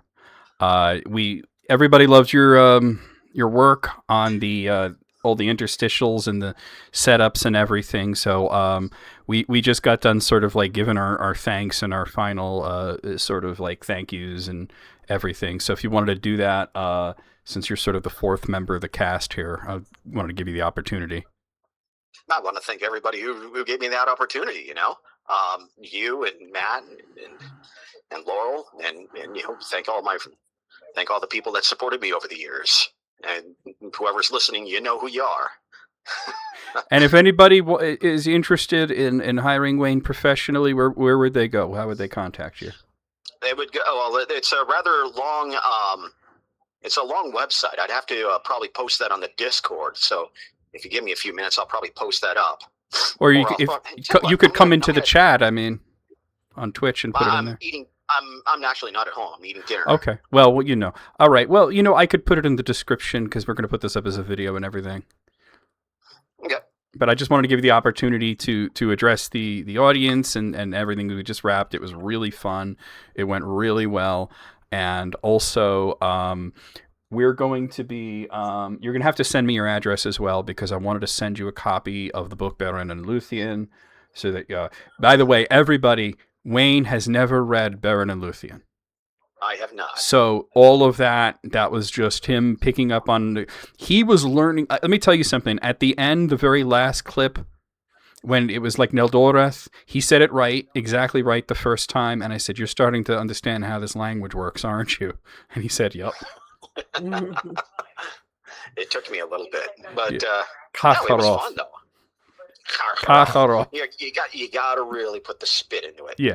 Well, you also send me the raw file for the recording session so that I could cut up some outtakes and do a little video from members as well. No problem. Okay. I'll get that out to you. Thanp you. All right. I'm going to let you get back to dinner. Thank you, Wayne. Hey, I'll catch y'all later. Laurel and Matt Thank you, say Wayne. thank you. Thank you, Wayne. You bet, Laurel and Matt. You guys are grand. Keep up the fine work, all three of you, and I'll keep pushing the Council of Tolkien and trying to get you guys some more traffic. Thank you very much. Great. All right. All right. Take Goodbye. Yeah. I had to give him his moment there, since he was such a big part of this. Well, he deserved being as it. good as it was, So And- you're the maestro here, John. Go ahead and lead us into our next phase when you're ready. Well, we don't really have anything coming in, question-wise and whatnot. So why don't we? You told a little story about, the Shire Mint and the coins and everything. Mm-hmm. Why don't we discuss like some of the logistics of making a project like this happen? I have been a nervous wreck this whole like past like month or so. You get a So, lot. just to give you guys the timeline. Oh, here's a question from Brendan. Was it difficult to play multiple characters, or did you all know how you wanted them to sound? I immediately knew that I wanted to do Thingol and in this sort of like rustic Welsh sort of almost Merlin-esque voice, and that I wanted to do Sauron as like a sort of a Jason Isaacs-esque smarmy sort of voice. It's not difficult for me because I'm used to this sort of thing, and you might have been able to tell that I don't think it was very difficult for Laurel or Matt either. I mean, Matt had a very distinct Namo and Morgoth voices, and Beren is just Matt. I think Matt thinks he's Beren. And then Laurel, she's not playing a lot of roles, but she's playing the biggest role is Lúthien. Lúthien is really the star of the show. But if you noticed, Lúthien was doing a lot with costume changes, little scarves. Could you show those off, Laurel? All the different props you used? This is the Lúthien scarf because it said that she was dressed in blue and silver. So I picked this. And then when she left Doriath, then we used this little scarf here, which is black and it kind of has a shimmer to it. I thought I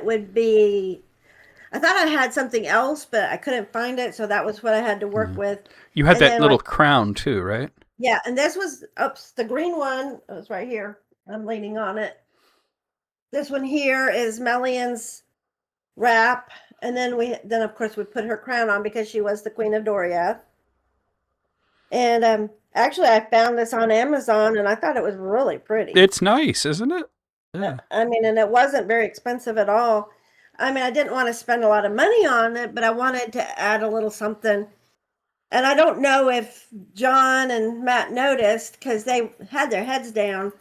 But when Finrod, he lost, his crown went to the ground, then I lifted up this one.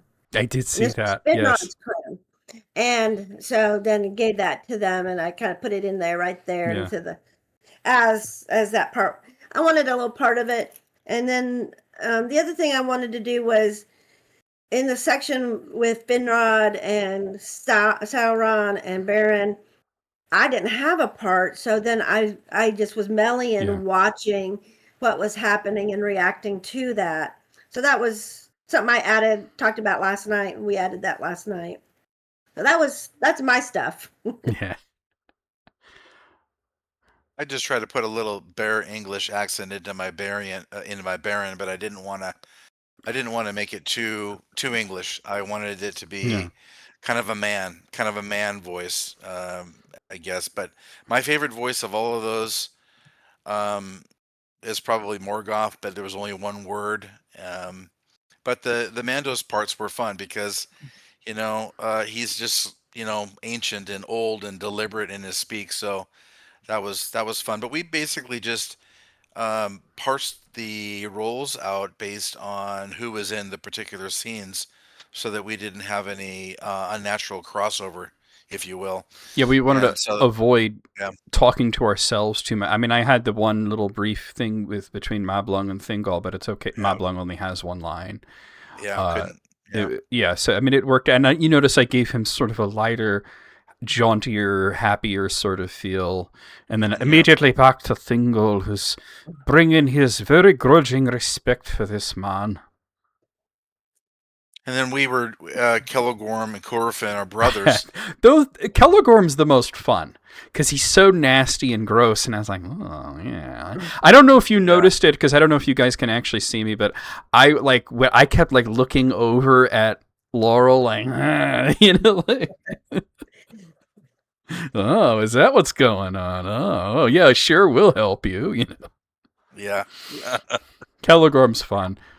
I'm excited to be able to watch it, Absolutely, that's see it, because I'm not getting like a screen with the parts on it. So, and I didn't want to mess with anything because I didn't want to. I mean, I don't want to mess with anything. So I don't know how it looked, but it looked great. To be honest with you, it did. It really looked great. I'm excited to see it. So Um, y'all are ahead of me. and I mean, the hardest thing that we had to do was the scheduling, just getting everybody together on certain days and being able to do the table read. When did we do the table read? That was like April, wasn't it? Yeah. Something like that. It was early April, and then we had our first like rehearsal, and then we had our second rehearsal yesterday. And it was not supposed to be yesterday; it was supposed to be this past weekend. But then I wasn't home, so we couldn't do it then. And I was just sort of frantically texting these two, like, could we do it the night before? And it worked out really well, I think. Well, I know I'd been really busy because my family just got triplets. So Yeah. I've been juggling a lot of babies in my lap. When I go up, it's an 8-hour drive, and I go up and I help, and I'm wore out. I could imagine Oh. it. I mean, we've all been through so much, and I mean, like Matt, you had to move, your house burnt down, and I mean, it's there's so much that happened in this past like year and a half or so between the three of us, and Sid, who's not here, he went through a lot with his health and such, and he's feeling a lot better. But it was, kind of a rough go for a while, and that's why he wasn't able to be part of this production. But he's in our hearts, of course. We're thinking about him. He's at home right now, not feeling super well today, but we'll be watching this sometime over the next few days, and hopefully we can get some great feedback from him as well. Moogle says this has been a fun stream. Also, it was so much fun, and also so frustrating to do the thing with Wayne, because we were just going to record it over Discord. And originally he said that he could just go into his booth and just read it out and send me the files, and I said, no, I have to be there, because you have to know how to pronounce all the Elvish stuff. Yeah. And he's like, oh, you're right, And Yeah. so Discord was having an outage that day. Oh. So So it wasn't working properly. So we had to do it all over the phone, for 3 hours on the phone of me typing to him and then him having to read it out. And it's all just really, really, really great. Oh, interesting. It was so good. And what's great is that because he had his phone sitting there on speaker as he's in his voice acting booth, because he has a whole professional setup, you can hear me talking to him, and it really does sound like I'm the guy outside the booth speaking into that microphone. It really does sound like that. So the outtakes are going to be really fun, especially, with some of the jokes and everything. And got to have more cowbell. Yeah, I've got a fever. all right, so my very best friend, she got to watch it. She told us a great job, you guys. I enjoyed it. It was fun, and I didn't even know Tolkien. So there you go. That's wonderful. That's really the greatest thing, is if somebody who doesn't know Tolkien, doesn't know the story, and it's not an easy story, to have enjoyed it. Brandon Noonan says it's to you, Laurel, it added some lovely ambiance to have props and the change of scenery. Well, I guess the scenery, that was me doing that. Enjoyed watching Melian watching. Well, thank you. The scenes, when we put this up as a proper video, there will be credits in the description that will tell you the name of the artist that drew each of those scenes for the backgrounds. It was a lot of work to try to figure out how to flip them quickly and accurately and on the right time. And I did flub it up like once, but I quickly recovered there. I think we need a second showing at some point. Well, you guys set it up. I'll be here. Although I probably won't sing it again. You did such a wonderful job singing it. There was so much emotion. It sounded like you were really going to cry, that I think it would be massively disappointed if you just read it the second time. If we get to do a second production, which I would like to do. This moment is a good time to say that to the audience that right now, as I speak, I'm almost done with my first draft of Turin Turambar. Of Turin Turambar. From the Silmarillion. And because I said to Matt, I was like, can we do the Children of Hurin?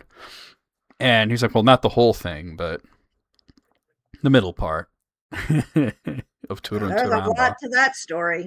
Oh my God. Yeah. Matt was talking about like how that would make a pretty fantastic opera. Oh yeah. And that I agree. Yeah. But I don't think anybody wants to hear me sing opera though. I don't know. You'd be I, surprised, John. I would be. I would be very surprised. Some people want to actually listen to you sing opera for reasons both noble and Yeah, nefarious. I know. Oh, that's funny. That's funny. But yeah, and I would have loved to have done more theatrics myself, and you know, stuff like that. Because Laurel was asking me about that. Like, are you going to do anything with, like, you know, props or anything? I said, I would love to, but I have to be hitting the button to play the next sound clip, and I have to make sure that the backgrounds are right and everything. So I feel like that day after the migraine, like, you know, right, it's when I feel like right now, where you've had a migraine for 7 days, and then there's that day where you don't. That's what it feels like right now. Did you get to go to sleep last night at all? I actually did. Yes. There you go. That helped. I slept surprisingly well last night. And did all of you in the chat? They're on both Twitch and on YouTube. There's that pin post. Did you get a look at the playbill? Matt designed that. I made some very minor edits, but that's really something Matt made there. The playbill, the virtual playbill link on my Google documents. That's really cool. I love. You know what I loved about the playbill is that the font. You chose a very Art Deco style font there, which I'm very fond of, the Art Deco style typography. The font is called New York Playbill. Mm-hmm. makes perfect sense. Yeah, it does. But I was going to say, for those of you who are looking at that, it has the lyrics of the chorus. Yes. Yeah, of just the chorus on the very last page of it, so you can see the lyrics on that. Is there a way that the audience can actually? I guess that you can't really get this, can you, until I make all the final edits and we post it. But you know what I could do, John? I think what I'm going to do for the audience is I'm going to send you I'm going to send you what that playbill looks like for the. Well, like I said, it's in the chat. It's in the chat. All the songs, all the poetry. Oh, not all, just what you sent me now. Just poetry. I'll just send just the poetry to you. Oh, okay, that would be very cool. So you can see the actual songs of the words of these. Brenda printed out the playbill and is keeping it as a souvenir. Yeah. So I'll send those to John, cool. And he can post those so you have the words to the 7, because no one's going to remember unless they pull them up and read them again, kind of. Or just watch the video and listen. Well, yeah, that's true. That's true. Yeah. Yeah.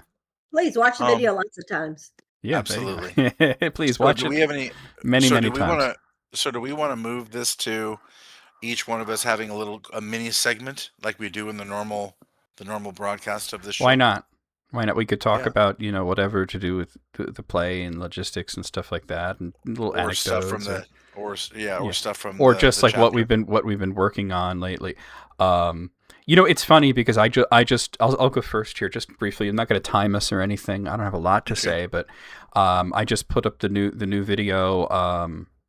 I believe it's episode 155. I didn't put out a new. You guys might have noticed, by the way, that I did not put out a new question and answer video for members this week, and the reason is because this is what I've been working on, and I just didn't have it in me to do like a regular video. The regular videos will resume next week, but the one that just came out of members first, actually it was really cool because we had a user, her name, I don't know her real name, but actually has the same initials as you, Laurel, which is LC, on YouTube, asked me a question, and it wasn't submitted through Quora or through the YouTube community tab where I get questions from, but just sort of in the comment of a video where I encourage people to leave questions there, but I usually just answer them right there, and really just asked, I don't really think they realized how complex of an issue it was Melian incarnate? And of course the answer is yes, but the whole rationale behind it is extremely complex, and I had to cite, like 6 different books. And that video just went up just yesterday, and it's funny because we're performing this, and the thumbnail that I use for the video is Thingol and Melian. So it just happened to be that that's the way it worked out. And I'd gotten a comment from LC, who's just like, wow, I just want to ask like this quick question, and I wound up being, it wound up being the thumbnail question and a whole featured thing and a pretty long segment. I'm feeling pretty great about that. So, yeah. Well, it is a very complicated issue because Melian took on an elf woman form when she married Thingol. So she was elf, although she retained all her power as a Maya. Yeah. And she was not in any way constrained not to use her power, like Gandalf and Saruman. All of the wizards, yes. Because they also were Maya in human form, but they were constrained. They were not to use their power. She was allowed to use whatever she wanted, and she did. Yes, she did. She did the girdle. But powerful. what I found through my deep research was actually fascinating. Was that I found some of Tolkien's notes on this sort of thing, and some of it was specifically about Melian. Some of it was not. It was referring to Balrogs, but sort of the same idea. She is the same sort of being as a Balrog. And what he said was really fascinating. Was that the Ainur, whether they're Valar or Maiar, can accidentally become incarnate and become bound to their bodies if they do too many things that are human. And he said if they eat and drink too much, if they sleep too much, they can wind up stuck in their bodies. But he said the biggest thing is procreation. Right, I remember that. So from just the act of creating Lúthien, if she was not incarnate already, which I would believe that she was, that would have definitely done it right there. The question arises: how would she have been treated going back to Valinor? With honor. He said that even though but what status is the question? Honor for sure, but she would have still been a Maya like she was. She, absolutely no reduction there. She would have been stuck in that body unless it was killed, which obviously wouldn't happen. But she would have been seen as not diminished in status at all. A few things coming in from chat. So Ryan Campbell here saying you have no idea of Beren and Lúthien except probably like the Adam and Lilith or Adam and Eve OG love couple, as far as I can tell. I got to learn the tale of them too. They struggled is all I know. Yeah, boy, did they struggle, and died and were resurrected. I mean, you can actually, it's in the Silmarillion. You can also get it as a book just like this, Beren and Lúthien. It's a really wonderful romance epic. I know you were coming in sort of towards the end, and this was a very abridged form of Beren and Lúthien. Let's see. CW Train, we'll see you around. Thank you so much. CW Train has said that it was a unique and creative show, and you're ready for 4 more. For 4 more. You hear that, Matt? What was that? He's ready for 4 more of these. 4 more of just Beren and Lúthien? No, I think he wants 4 more plays. Oh, well, he's going to think again once Turambar is done. I think that's going to be... what would be fun is... Sounds like a grown man cry. What could make its own play? The Council of Elrond. Oh, I agree with that. Yeah. There's all these flashbacks, so many different characters. That would be really fun to do, I think. That would be a good one. What would another be a good one? I think the story of Elrond. He's one of my favorite characters, and Tolkien barely touches him. I mean, it's just all little paragraph here and a paragraph there. But I mean, his life and experience, was so amazing and heartbreaking. Absolutely, Elrond has such this tragic backstory that. It's interesting because that sometimes there's characters out there that are just sort of like these big jerks, and then you find out why they're big jerks because they had this tragic backstory. And I always say, well, that's not a very good literary reason, because look at Elrond. He was, didn't know his parents, was raised by kidnappers who were homicidal maniacs. His wife was tortured and poisoned and then passed into the West, and he's still like the nicest guy in the world. He turned out okay. I know, and he kept his sense of humor, and he really, helped anybody and everybody, and he protected and kept the line of Isildur alive. Yeah. If it hadn't been for him, the line of Isildur would have faded out. 100%. Yeah, I mean, he was looking after the whole North Kingdom even when there was no king. I actually wrote my very first fan fiction not too long ago about Elrond. I did. I saw that. It was very good, by the way. Oh, thank you. It was very good. I sent it to Sid, but I think he got sidetracked and forgot to read it, which I was kind of disappointed. I would have liked his input, but I'm sure he'll get to it at some point. But I was inspired by him. I mean, he's always talking about Archive of Our Own and all. And I really gotta finish mine. I wish you would, John. I've read everything that you sent me. I have a little bit more written, but it's just that middle part is kind of difficult. I have the ending all in my head, and the beginning, which is it's the middle part that's a little difficult. But I here, you know what? This is going to keep me accountable. This is going to get me to write it because I'm going to talk about it. Uh-oh. I'm going to talk about it here, and people are going to bug me about it, and then that's going to keep me honest, and I'm going to finish this story. So one that's got a lot of dialogue that would make a great play. Also, would be Chapter 9, The Flight of the Noldor. Flight of the Noldor would be good. I think Council of Elrond is like the perfect one to do because it's almost like a 12 Angry Men sort of setting where it's like all in one room, and that's another fantastic play, by the way, 12 Angry Men. Yeah. So I wrote a story about the ancestors of a character I'm writing a story of the ancestors of a character from The Return of the King. His name is Prince Imrahil. And he had an ancestor whose name was Imrazor the Númenórean. He wasn't actually from Númenor. Of course, he was born in the Third Age. They just called him that. And he was said to have married a Sylvan elf maiden by the name of Mithralas. And they had 2 children, and then she vanished under mysterious circumstances. And I wanted to tell their story in a way that Tolkien didn't tell their romance. It is meant to be a romance. So I am going to finish this one day, I hope. Romances can be hard. The romance part is easy. It's just I had them meet and fall in love, and I know how it ends. But the middle part, that's the part that is rough for me. But I'm getting there.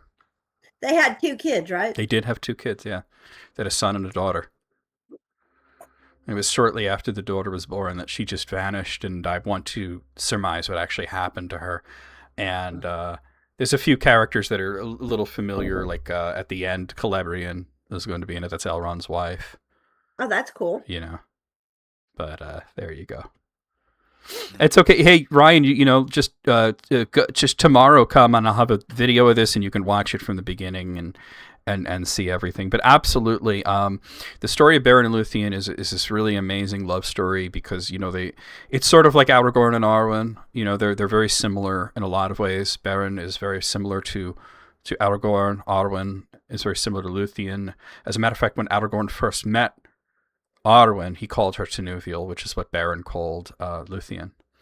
And it's also one of the first stories that Tolkien ever wrote. It was 1917.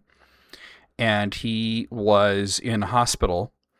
It was World War I, and he had contracted a rather gross disease called trench fever. It's not life-threatening, but he had a really bad case of it. And they allowed his wife to be in there in the hospital with him, Edith Tolkien. And the character of Lúthien is based on her. As a matter of fact, if you go to Oxford and you go to visit the Tolkien's graves, it says Beren and Lúthien on it.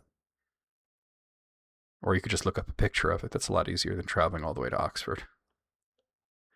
But highly recommend the story. One day I'm going. Yeah, right? That's a pilgrimage for us. It's like it's like going to the Ark of the Covenant, right?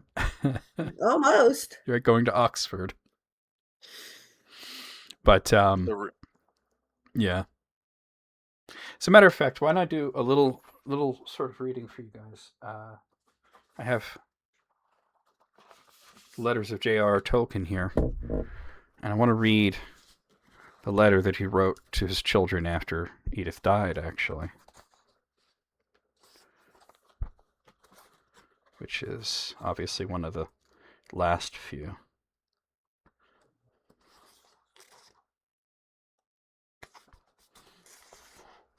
I don't know exactly which number it is, so I'm sort of like scanning through. If either of you knows which number it is, just let me know. I have a great excuse to get my new book out. Just a minute. Oh, I found it. Never mind. It's letter 340. This is what J.R.R. Tolkien wrote to his son Christopher after Edith passed.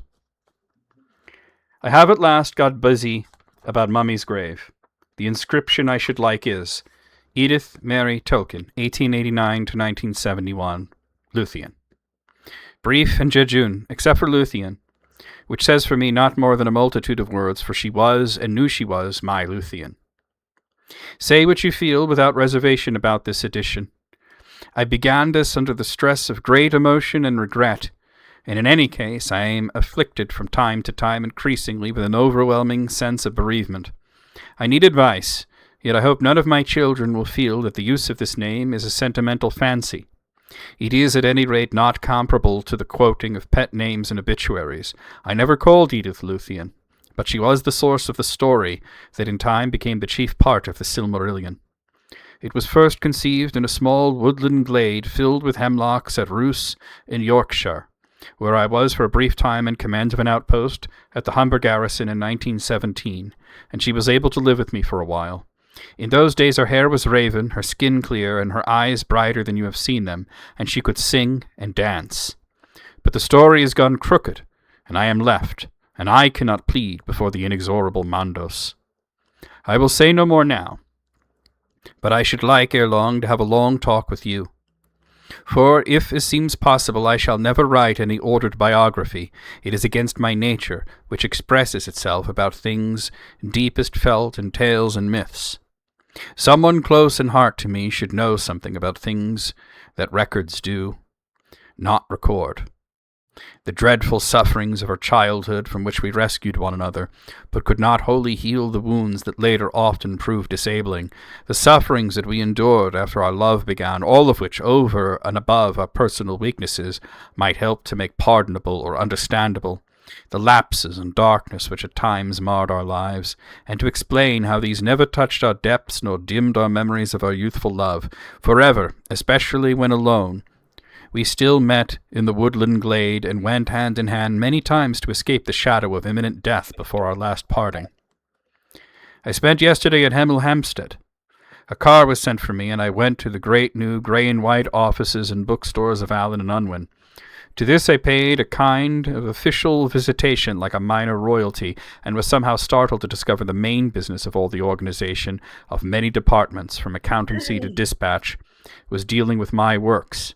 I was given a great welcome and very good lunch, and interviewed them from all boardroom downwards. Accountancy told me that the sales of The Hobbit were now rocketing up to hitherto unreached heights. Also a large single order for copies of The Lord of the Rings had come in. When I did not show quite the gratified surprise expected, I was gently told that a single order of 100 copies used to be pleasing, but this one for The Lord of the Rings was for 6,000. Of course, I don't think that they considered that he just lost his wife, and that he might not be so happy-go-lucky at that point in time. But there you go. It's very touching. This was letter 340? 340, yes. Yeah. That's very touching. It really is, and the letters are so fascinating because you get in his head a little bit, you know. Yeah, and if you've ever read his last letter, it's so fascinating as to how ordinary it was. It was to his daughter Priscilla, and it was so full of this minutia of, oh, I had lunch and I ate curry and I got this haircut that I like, and that's all it was. And then he died a few days after that. And there was no sadness or dread or anything. It was just another ordinary day where he was writing to his daughter, you know. So there's a lot of things like that, and of course there's a lot of the deeper lore of the legendarium as well, you know. And of course, when he died, his kids made sure that it said Beren on his grave. So there you have it. My favorite part of this chapter is the spell song, The Pools of Oblivion, in which she demonstrates her power to be able to put everything asleep. The narrator did a good job reading what that was, but the audience should think about and ponder about how powerful that is. I mean, at this particular point, we're talking about all the Balrogs, all of the people in the court, whatever dragons were there, and Orcs, Morgoth trolls, himself, orcs, Balrogs, trolls, dragons, everybody, Morgoth. Yeah. all fell asleep from this The- song. That's The only thing that wasn't present was Sauron. You know, that he's the only guy. They dealt with him already. You know. He was hiding. Well, Yeah, they dealt with him Well, already. He already got lumped up by right. Lúthien. well, right, but even the fact that she had some dominance over him Yeah. in what she was able to do, I don't think he would have been able to stay awake either. Yeah. And one thing that we didn't cover all that well, but is part of the story in the power of Lúthien is not just in magical might and this sort of thing. They're not reincarnations of Arwen and Aragorn are not reincarnations, but they are both descended from them, believe it or not. Because Beren and Lúthien had a son named Dior, and Dior married an elf named what was her name? What was Dior's wife? Was it Nimroth. Nimroth, and their daughter was named Elwing, who married Earendil. And they had the twin sons Elrond and Elros, and of course Elrond is Arwen's father, and Elros was the first king of Númenor, and about 60 generations after him was Aragorn. But the power of Lúthien is not just in magical might and in beauty and everything, but like she gets Huan. You know, Huan is the one that really beats up Sauron in that scene. But it's Lúthien that she got his loyalty. He switched sides from Celegorm to Lúthien. You know, so there you go. Another interesting thing is, Arwen and Aragorn are related through all of that. They're first cousins 60 times removed. That's it. Yeah, 62 times 62 times removed. Yeah. Yep. Which is so distant that they're really no more related sure. than me and you are, you know. Not enough to make a nun blush. Hi, Les Devros Kiss. How's it going? No, certainly not. Oh, by the way, I have a bunch of quizzes going on. I'm gonna see if you guys know this. Are Sam and Rosie related?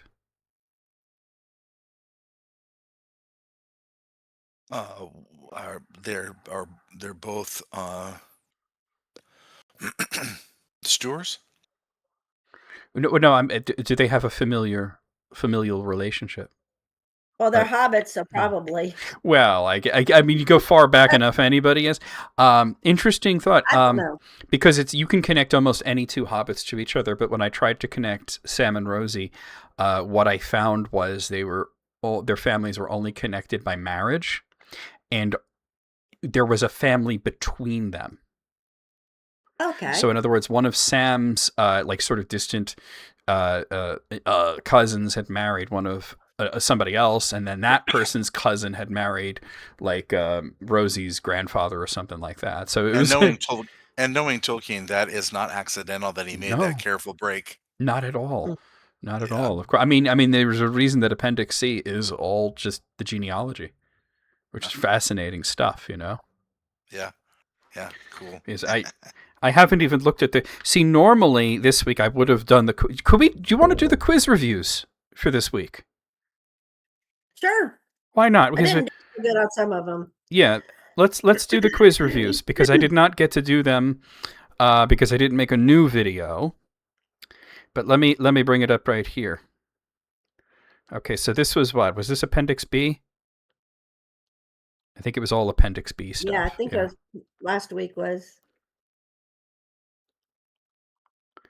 Let's see. I got to find it. Aha. Okay. What's funny is that the last Appendix A question was, what did Aragorn call Arwen when he first met her? And of course the answer there was Tinuviel. Okay, so here's our first of the Appendix B quizzes. And I'm also giving these to Matt and Laurel here. Well, Laurel takes them normally. Which of these is the first event chronicled in the Tales of Years chronology, which starts with the Second Age? Is it the creation of Numenor, Elrond and Elros choosing to be immortal and mortal, respectively, the creation of the Grey Havens, or dwarves mass migrating to Moria? The Grey Havens. That's correct. That's correct. 20% got that correct. It was 38% said the creation of Numenor. 33% went for Elrond and Elros, and 8% said the dwarves mass migrating to Moria. All of these things did happen early on, but the very first thing in the Tale of Years Second Age is the creation of the Grey Havens. All right, here's our next one. It is mentioned in Appendix B that the Astari rarely told anyone their true names. A footnote points to a page in the Two Towers. Which character is revealed to know one of the Astari's true name on that page? Is it Faramir, Elrond, Aragorn, or Galadriel? Faramir. Yeah, you're right. Go with, Yeah, it's Faramir. Faramir, That's- because he did say that he knew that how Gandalf's the name hell's was he Aloran. how the hell's he getting into that scroll room? No, Gandalf told him his real name. That's what's so fascinating about Faramir. 34% of people got that right. 18% said Elrond, 12% said Aragorn, and 36% said Galadriel. I wanted to make all the wrong answers somewhat plausible, right?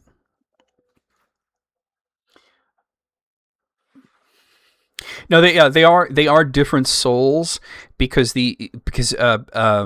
Ryan, because the souls of mortals they did become mortal and died as mortals, Beren and Lúthien, so they actually pass beyond the world. The elves are the ones that reincarnate. Which character is revealed to be born the same year as Faramir? So in other words, which of these guys is the same age as him? Is it Frodo, Imrahil, Éowyn, or Sam? I know. You took the quiz. Let's see what Matt says. I'm gonna say it's Frodo. It's Sam. Oh, Sam is the same age as Faramir. okay. 37% of people got that right. 29% said Éowyn, 10% said Imrahil. Imrahil's quite a bit older than either of those characters, and 24% said it was Frodo. When Merry becomes the master of Buckland, what adjective is used to describe him? Is he the magnificent, the marvelous, the majestic, or the magnanimous?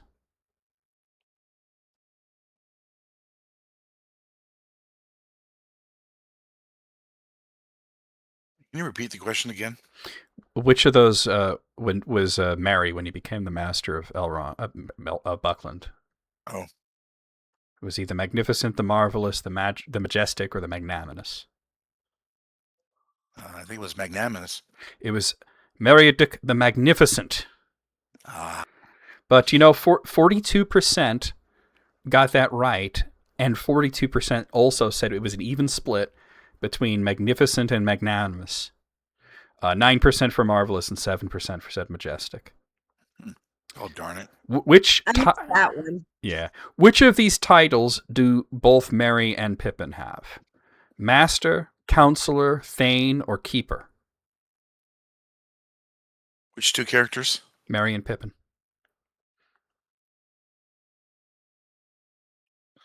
I think they're both Thane.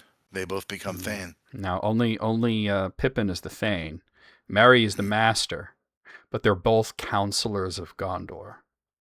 Oh, yes. Only Oh, 14% got that right. 45% said Master, 33% said Thane, Counselors. 9% That's right. said Keeper. Which of these families holds the Red Book of Westmarch after Sam leaves the Grey Havens? So was it the Gardeners, the Gamgees, the Fairbarns, or some block-headed brace girdles from Hardbottle? Had a little fun with that one. I want to say the Gamgees. No. Is the Fairbanks. See, it was the Fairbairns. That is correct. Because Eleanor, he gave it to his daughter Eleanor, and she married Fastred, who his surname was Fairbairns, and so that family wound up with the Red Book. By the way, the Gamgees, they changed their name. They were originally Greenhand, and then it became Gamich, and for a brief period it was Goodchild, and then it was Gamgee, and then it was Gardner. So they changed quite a bit. Okay, well, this is the last one that we're going to review here. Which of these events was not chronicled from the year Shire Reckoning 1541, which is the final entry in the Tale of Years? So is it Aragorn's death, Merry and Pippin's coffins being moved, Gimli and Legolas passing to the west, or Círdan and Celeborn passing to the west?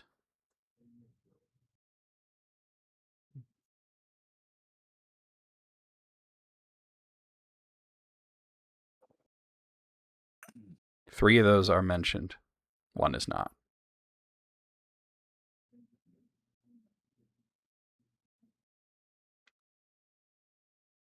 Do we know, or Restate it. the question or the answers?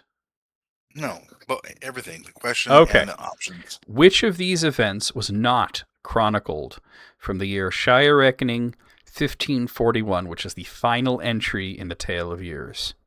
Is it Aragorn's death, Merry and Pippin's coffins being moved, Gimli and Legolas passing to the west, or Círdan and Celeborn passing to the west? Círdan and Celeborn passing to the west. That's correct. Because that happened later. It was in 1592, and that was not, and it's not in the Tale of Years. It was in the prologue. Yeah, why would they be keeping track of anything else or doing that far out? Yeah, well, because the thing is that all those other things, Aragorn died, Merry and Pippin had already passed away. They moved the coffins to be next to Aragorn. Yeah. Gimli and Legolas went to the west. That's the last of the Fellowship. So Círdan and Celeborn passing to the west. That's nothing to do with the Fellowship. That's why. Yeah. So yeah. By the way, so Tolkien had a poem called Firiel, also known as The Last Ship. And in it, he stated that a maiden, a mortal maiden named Firiel, saw the last ship that passed to the west. Anthuriel or Ethereal? No, Firiel. Firiel. It was a poem called Firiel. It was also sometimes referred to as The Last Ship. And it was this maiden. It's in the Adventures of Tom Bombadil. It was mentioned that there was a maiden named Firiel who saw the last ship that passed from the Grey Havens into the west. And she said that there were 3 elven kings there. Of course, they would have seemed like kings to her. We know that 2 of them would have been Celeborn and Círdan. Who do we think the third one was?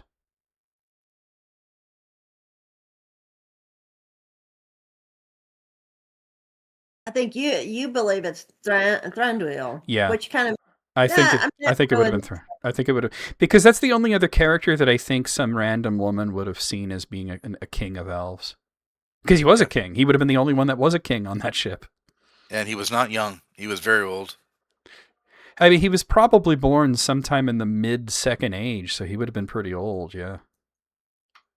And we're talking about pretty deep into the Fourth Age at that point. Yeah, I think it would have been. Is there anybody else that it could potentially be, or? Well, unless it's one of Elrond's sons. Well, I was going to say it could have been Glorfindel too. It very well could have been Glorfindel.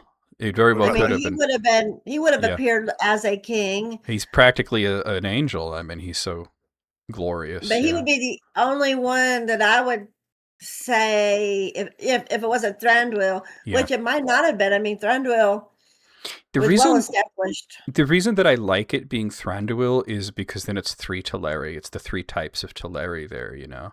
Right. And I really think that's like, you know, especially that Círdan, he always wanted to reunite with Thingol, and then he would have 2 of Thingol's kinsmen with him. You know? So there, it's an idea, you know? We really don't know. Glorfindel's a good alternative, especially since like he's oddly not mentioned in the last chapter of The Lord of the Rings. Like Of all Right. people, Gildor's there. You know, this very minor character that Frodo met very early in the book is there, you know? I kind of about, like- feel like I always what about, felt like Glorfindel stayed because of Elrose and Eladan. I mean, Elrohir and Eladan, because I feel like he felt a protective calling for Yeah. the children of Turgon. So when Yeah. Turgon died, you know, he put that onto Yeah. Tuor and Idril, and then and so he always seemed to have this desire to protect the descendants of Turgon. So I would think he might have stayed at least until the boys made their final choice. I think that's really astute, especially considering that his mission was specifically to render aid to Gil-galad. And after Gil-galad died, he stayed in Middle-earth with Elrond. Yeah. So it's like, he's like, I'm not done here. And then Elrond passing to the west, he's like, is he saying, I'm still not done here because his sons are here? Until they've either become mortal or they've passed to the west or whatever happens with them, which is one of the great mysteries. Yeah. Yeah. Tolkien never told us. No. We're stuck trying to figure it out. But that's what's so fun about it. That's what's so fun about it. It makes you wonder, if they made the same choice that their father made and their uncle, one going one way and one going the other way. Yeah. There's a poetry to that because they are sort of like Elrond and Elros. I always love that their names, Eladan is elf man, Elrohir is elf knight. You know, it's just very cool, you know. So I would say Eladan stayed and Elrohir went. Wasn't Legolas on that same ship? No, he went with Gimli. Oh, that's right. And went in 120. It wasn't the Grey Havens. They went out of the Bay of Belfalos. Right. That was in FA 120. Yeah, and it was in the south. It wasn't the he made his own ship. He didn't use Círdan's. I like the idea. I think somehow that in his second incarnation, that Glorfindel has a way to go back on his own somehow. Oh, of course. I mean, if Legolas can do it, then of course Glorfindel could. Right, but I'm thinking that it makes sense. It seems more right to me that Thranduil would go back on that ship to go see his son. Mm-hmm. Yeah, I think Thranduil being a kinsman of Thingol, and so is Círdan, and so is Celeborn. So it's sort of like the last threads of the Teleri leaving. Yeah. You know, whereas Glorfindel is very different. He's more in common with Galadriel than any of those guys. Mm-hmm. You know, two of them not taking their wives back with them, losing them in Middle Earth. Well, I mean, Thranduil, we don't know anything about his wife. We have no idea who his wife is, what her name was, whether she was still in Middle Earth or not. We didn't even get a name. Yeah, no name, nothing. But Celeborn, like Galadriel, had already sailed to the west, so she was probably. No, that's not my point. I understand we don't have anything about her, other than the fact that they don't wed out of wedlock, and there had to have been a wife and mother of Legolas. So. Oh, of course. Yeah, we just don't know who she is. She could have been. She could have been there the whole time, and we just were never told. Well, you know, who knows, right? But you know that Celebrian and Galadriel were waiting for their husbands in the Undying Lands. Of course. You know that Galadriel had like one of the greatest marriages because they could just be apart for a few hundred years, and it's just like almost like taking separate vacations, no big deal to them, you know?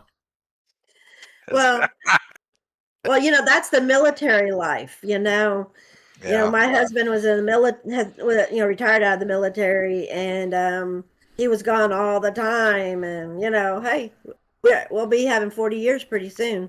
Ryan in the chat making the same exact point at the same exact time, also pointing at that Tolkien as a military man would absolutely experience that. Although he was lucky, as we pointed out in that letter that I wrote, that there were periods of time in his military service that his wife was allowed to be there with him, which is pretty fantastic, and that's when he started writing Beren and Lúthien. He started writing The Fall of Gondolin. He'd already started a little bit of the children of Hurin.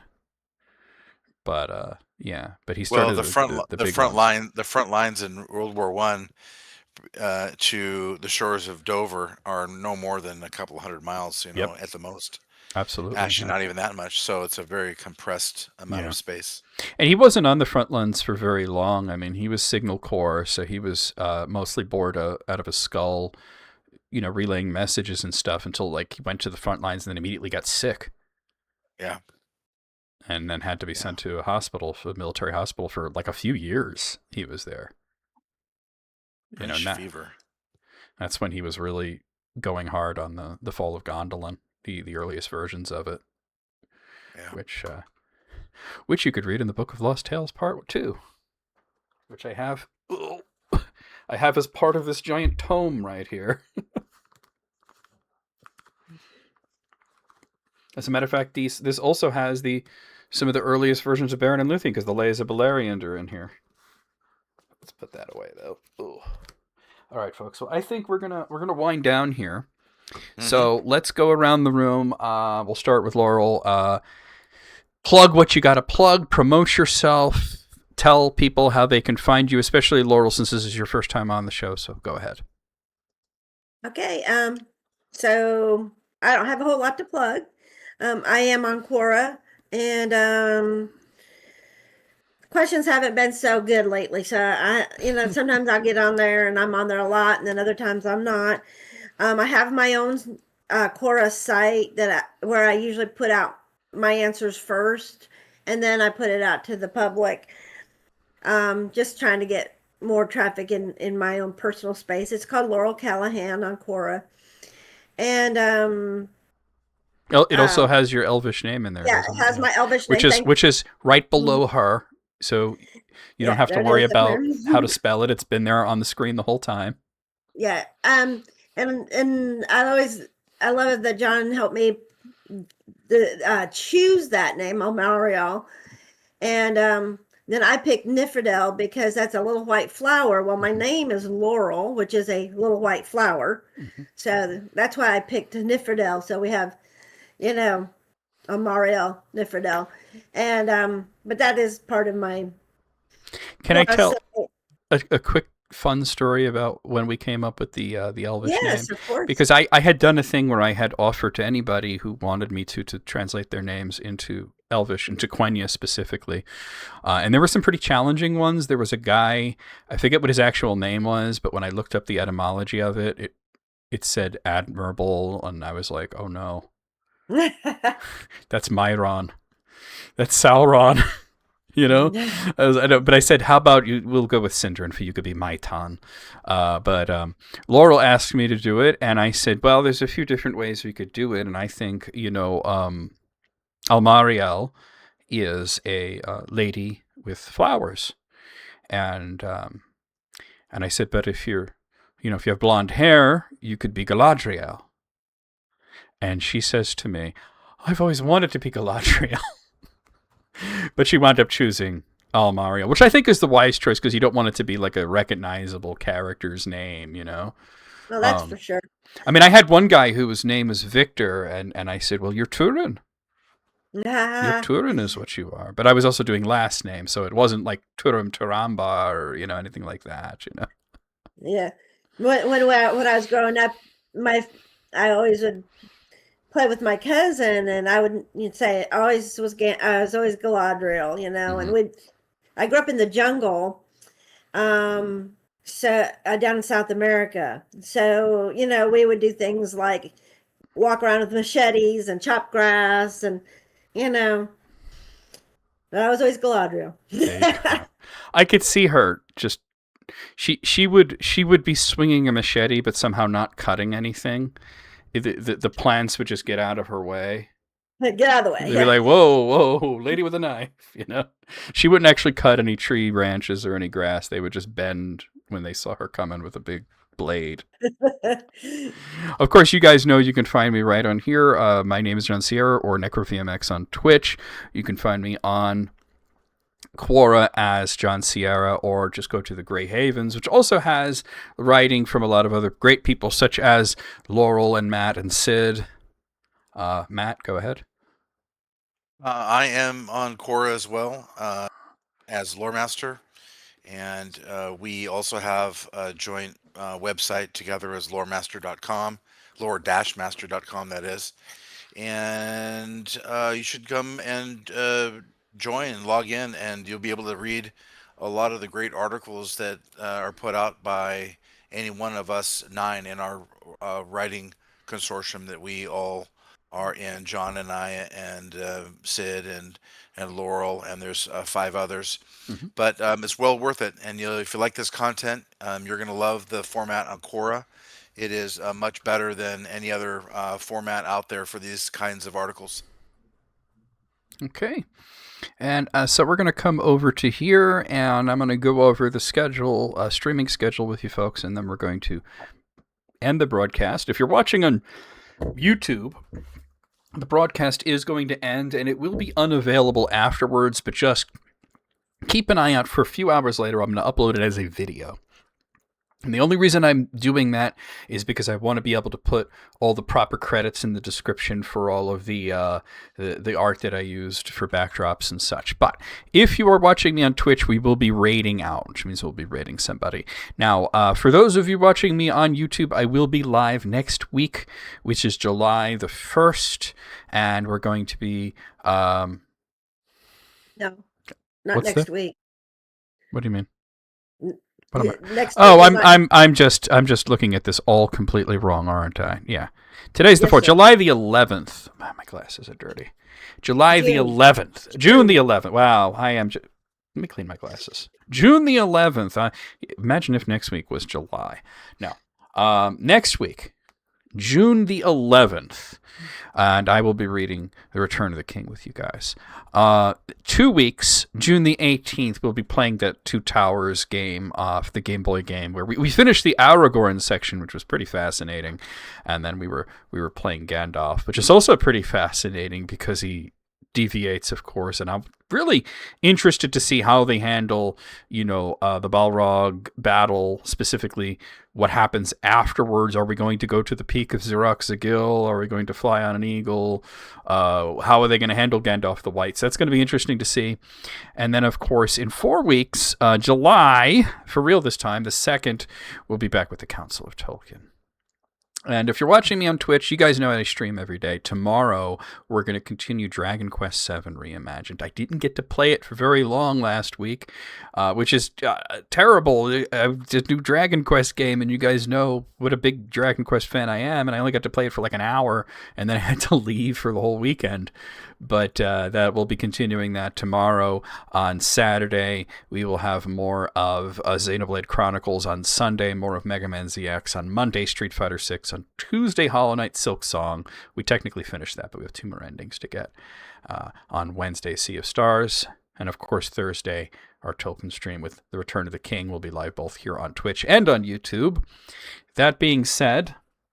You pre-ordered the Two Towers in like 2002 when you were 12, best game. Oh, are you talking about the PlayStation 2 or Xbox? I'm actually playing the Game Boy one, which is a completely different game, and I actually like it more because it's still got that fun action combat, but there's more characters to play as, not just Aragorn, Gimli, Legolas, and there's a lot more lore and stuff, and you get to see a lot more locations. It's actually a bigger game, despite being the handheld version, so we get to do things like walk through Moria and look at all the cool runes on the walls and translate them and such, which they turned out to mean gibberish, just like those. Do you remember that coin? That must have been torture for you. It was so fun. Do you remember that coin that you sent me with I think it was like with Dragluin or something, and you were like, what does this say? And I'm it was in Kelgon, and it was Angband in Angrithus, yeah. No, but there was a different one with a werewolf or something on it, and you were saying, I'm not sure about the runes. How would you translate this? And I said, that doesn't make a lot of sense to me at all. Oh yeah. that was like 4 years ago. We can't remember everything, but anyway. That being said, let me go ahead and see for the Twitch audience who we're going to go out and raid to today. Let's see who's online, and we could add our numbers to their own, like the muster of Rohan, and we shall ride onwards to death, death, death. I see my friend Zofar is on playing full throttle. That's interesting. I see Ali's playing Undertale. That's more interesting. I think we're going to raid Ali. Oh, it's Toriel's house. Oh god, she's at the end. All right, let's raid her. She's also known as, she's Ali Cutie Pie or 314. She's also known as Jim Henson's Nightmare. We're going to go ahead and raid her. If you have anything you need to get off your chest, please don't hesitate to come. The keys are in the kitchen and the hallway.